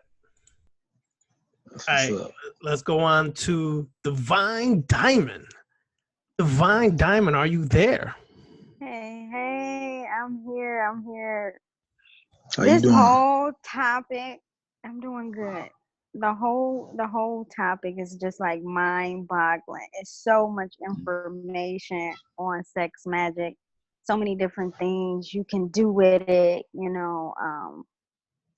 As for me, how I would do it was I'm always manifesting something. I always have a vision or say whoever I'm dealing with, if they have a certain skill that I want or a certain strength that I need for myself, like I'll extract that in the process of, intimacy or whatnot. And another thing is like being creative with the magical part of it. Like I would use candles and say affirmations in the process of doing it too. But like I think her name is Goddess something. She was speaking. Yeah. Cosmic Goddess. Yeah, like she was saying, like, how you have to touch yourself and stuff. Like I touch myself so much, and like in my previous relationship, my ex would get mad, like, dang, you more intimate with yourself than you is with me. But it wasn't how I interpret it. I just looked at it as, it has to be harmony. You know what I'm saying? Like, at the end of the day, you have to love yourself, like intimately as well as you loving somebody else, But that's about it. Like, I don't know. Everything that I want to know is like being answered. Everybody in totally on side. It's a good topic. I'm enjoying it. Excellent. We appreciate you checking us out, man. This gonna be like a 2 or 3 part. It's a lot more that we can add to it, but this is the jump off part of the discussion. Let's say that. Yep. So like now when you're devouring, it can be any kind of energy, right? Like you devouring, what you want, your intent that you put out there, like you trying to harness it, right? When you devour. Mm-hmm. That's what I'm doing. That's exactly what it is. You can take that, you can harness that energy, and it's all about what you're gonna do with that energy. You see what I'm saying? Where you're gonna put it? What direction are you gonna aim it at? You know what I'm saying? What you want to manifest?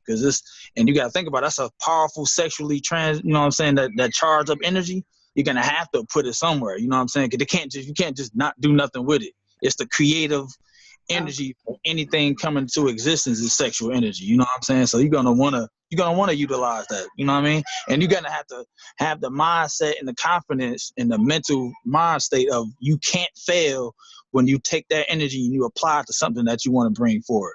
that you want to manifest. You can't fail at it, because that's the mentality that I would suggest anybody had, that you can't fail with this energy once you taking it and you directing it to bring forth something that you generate with your intention and your desire to bring yourself. So it's powerful, but you know what I'm saying? It's a very, very potent energy, and there's no energy more powerful than sexual energy, in my opinion. True. No doubt. Yeah, that's true. That's true. You can manifest, a lot with it. Yep. Oh, yeah. But that's all I had. All right. Thank you, Divine Diamond.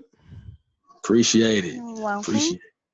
All right. We're going to finish up with Lady Mystic and Sandy. So, Lady Mystic, you're first. Oops, hold on. Any questions, Lady Mystic?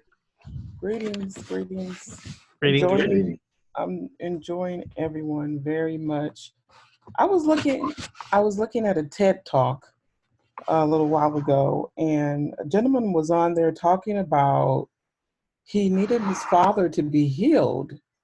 And so with medicine here in the States, there wasn't anything that he could find. So he went and he looked at Eastern medicine, and he took his father to, I believe, a shaman, and he was healed. So I started doing some research on the gentleman that he took his father to, and this gentleman was talking about sex magic. And he was talking about basically what we talked about earlier, which was edging and what have you. And so I was just thinking, we're talking about some powerful information tonight. If we learn how to use this energy, there's all kinds of things we can do with it. I know last week, Sunday, I was doing some sex magic and just loving myself. If you cannot love yourself, you don't know how to teach or show or allow someone else to love you like you deserve to be loved. And so it's good to say to yourself how you love yourself, how you appreciate yourself.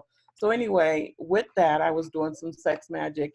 And I tell you what, all week long, I have been so focused, so driven, so much direction, and I have had results because of the magic that I implemented on last week.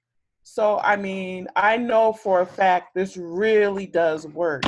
And I'm just excited to begin to learn more and more from family, all of you, and just begin to work on that. I was reading a book about sex magic, and the scientific part of this is, they say, you have energy throughout your body, but a lot of the energy is actually in your sexual organs, because when you begin to have sex or create a baby or what have you, you have to have that energy there for creation. So a lot of it is in the sexual organs. I do have one question, I think, or maybe two, real quick. Ravana, when you were talking about the gays being the doorkeepers, are you referring to lesbians and male and female, or just male being doorkeepers? Okay, the gatekeepers. Here's what's interesting, because Demetrius also put a file there for that. And I also have another file, Androgynous Deities, that's good to read. But the gatekeepers are this. Gatekeepers are not just male. They're male and females. In certain tribes, they looked at them sometimes more as male, sometimes female. But overall, they were known, in Native American, they were known as the two spirits. They can be a male, but have a female spirit inside them. And I don't mean just the feminine energy or female energy inside them. I'm talking about they have the actual female spirit inside the male physical body, and vice versa. So what happens is, because they encompass this androgynous energy, if you want to understand the most potent form of of sexual energy and power is the androgynous sexual energy. This is the purpose of bringing the energies together. This is the purpose of having the masculine and feminine come together as one within yourself and with your partner. Is because it's androgynous. Androgynous energy is able to harness the masculine and feminine to open gateways and portals into the spiritual world, because they harness dual powers than most people who just ride out on one kind of energy. Do you understand? So it's male and female, both are able to be gatekeepers, and they open they either protect the gate from certain spirits coming through or open the gate for you to make contact or communication with. This is why a lot of shamans or shamans were female and male, okay? But if you ever find out, like for example, Credo Mutua, right? Credo Mutua, he also spoke about that happening to him in his ritual, where he was a man, but he felt the sexual energy, right, of a female within him, which would be called homosexual energy. He felt it within him through his ritual, and there were certain acts or things he had to do in his ritual which would be considered homosexual in this west side of the world. You understand? So it's the ability to harness both energies inside of you, and the spirit of that inside of you gives you the power to open gateways and doorways. But like I said, Demetrius put the link here in the chat room if you want that. I also have information on gatekeepers, as well as the book on PDF, The Androgynous Deities, so that you can see throughout the world, every culture had androgynous deities or transgender deities, or whatever names we want to use in today's vocabularies. They had these across the board because they were considered the most powerful form of energy harnessed in one body. Okay?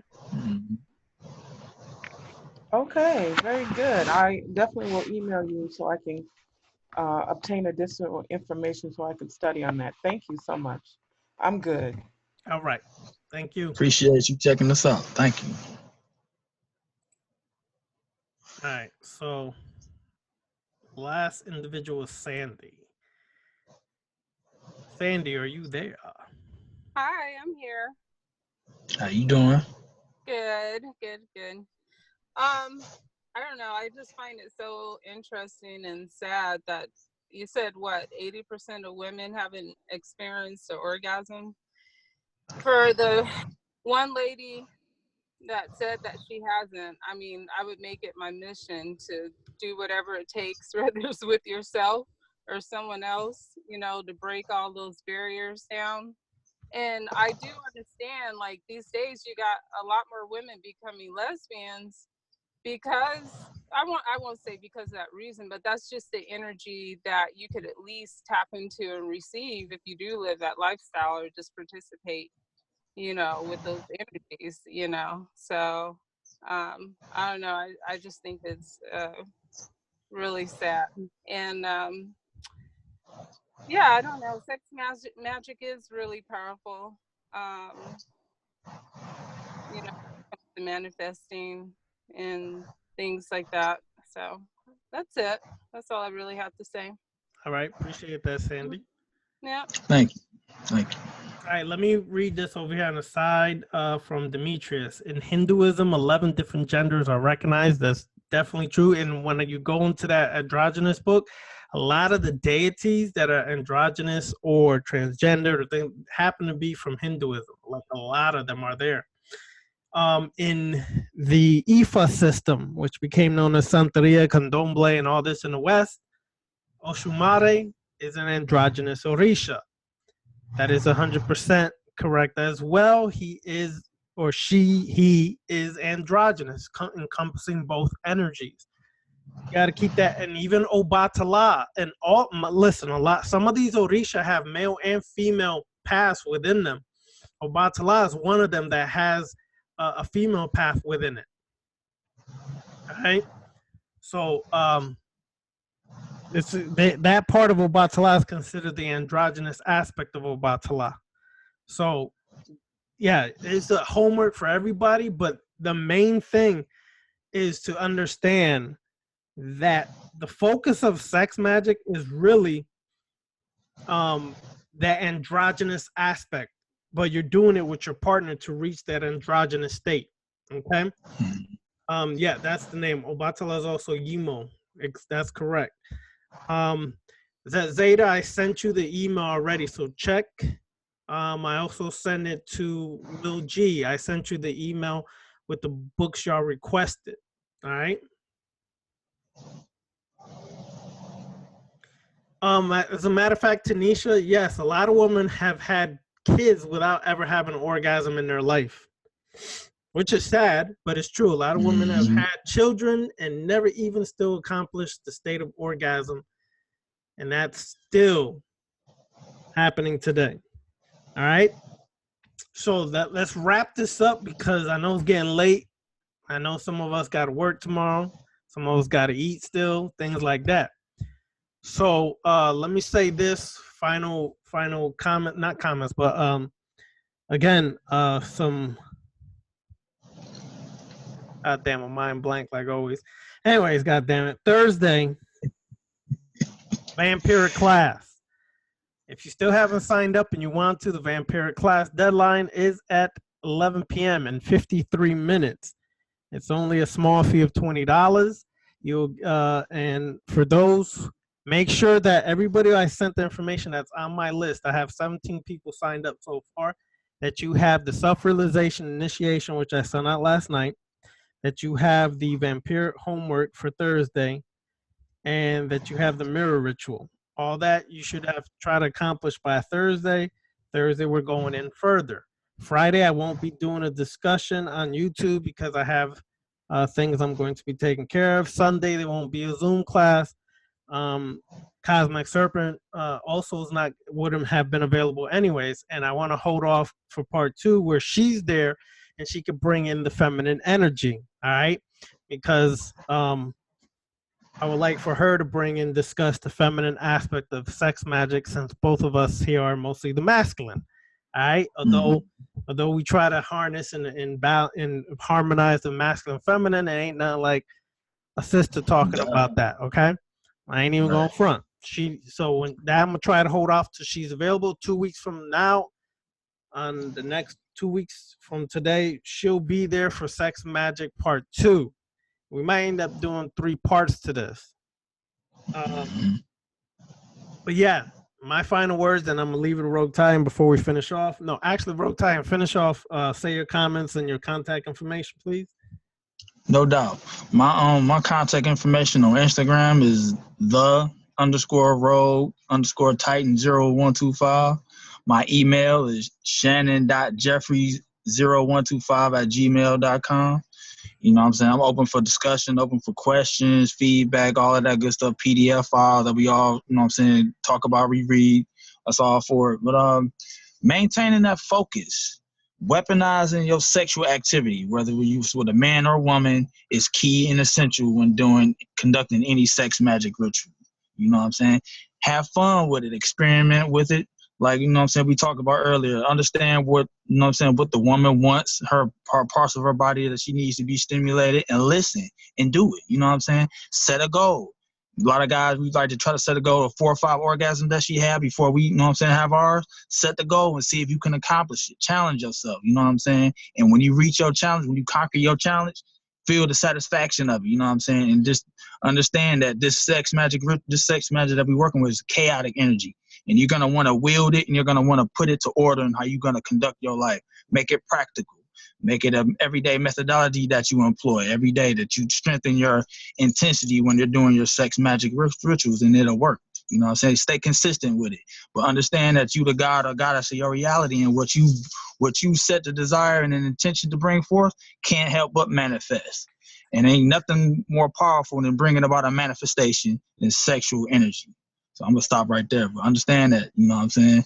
Weaponize your backstrokes, fellas. I'm going to stop at that. I'm going to leave it at that. Got to hit that backstroke. All right. That's right. So, all right, as we always say, Brother Rogue Titan said, do the work.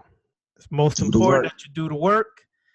Because all this, we can philosophize, we can discuss, we can talk, but if you don't apply this and put it into action in your life, it's just that. It becomes philosophy and can eventually end up being useless knowledge. So make sure you do the work every day. Every day.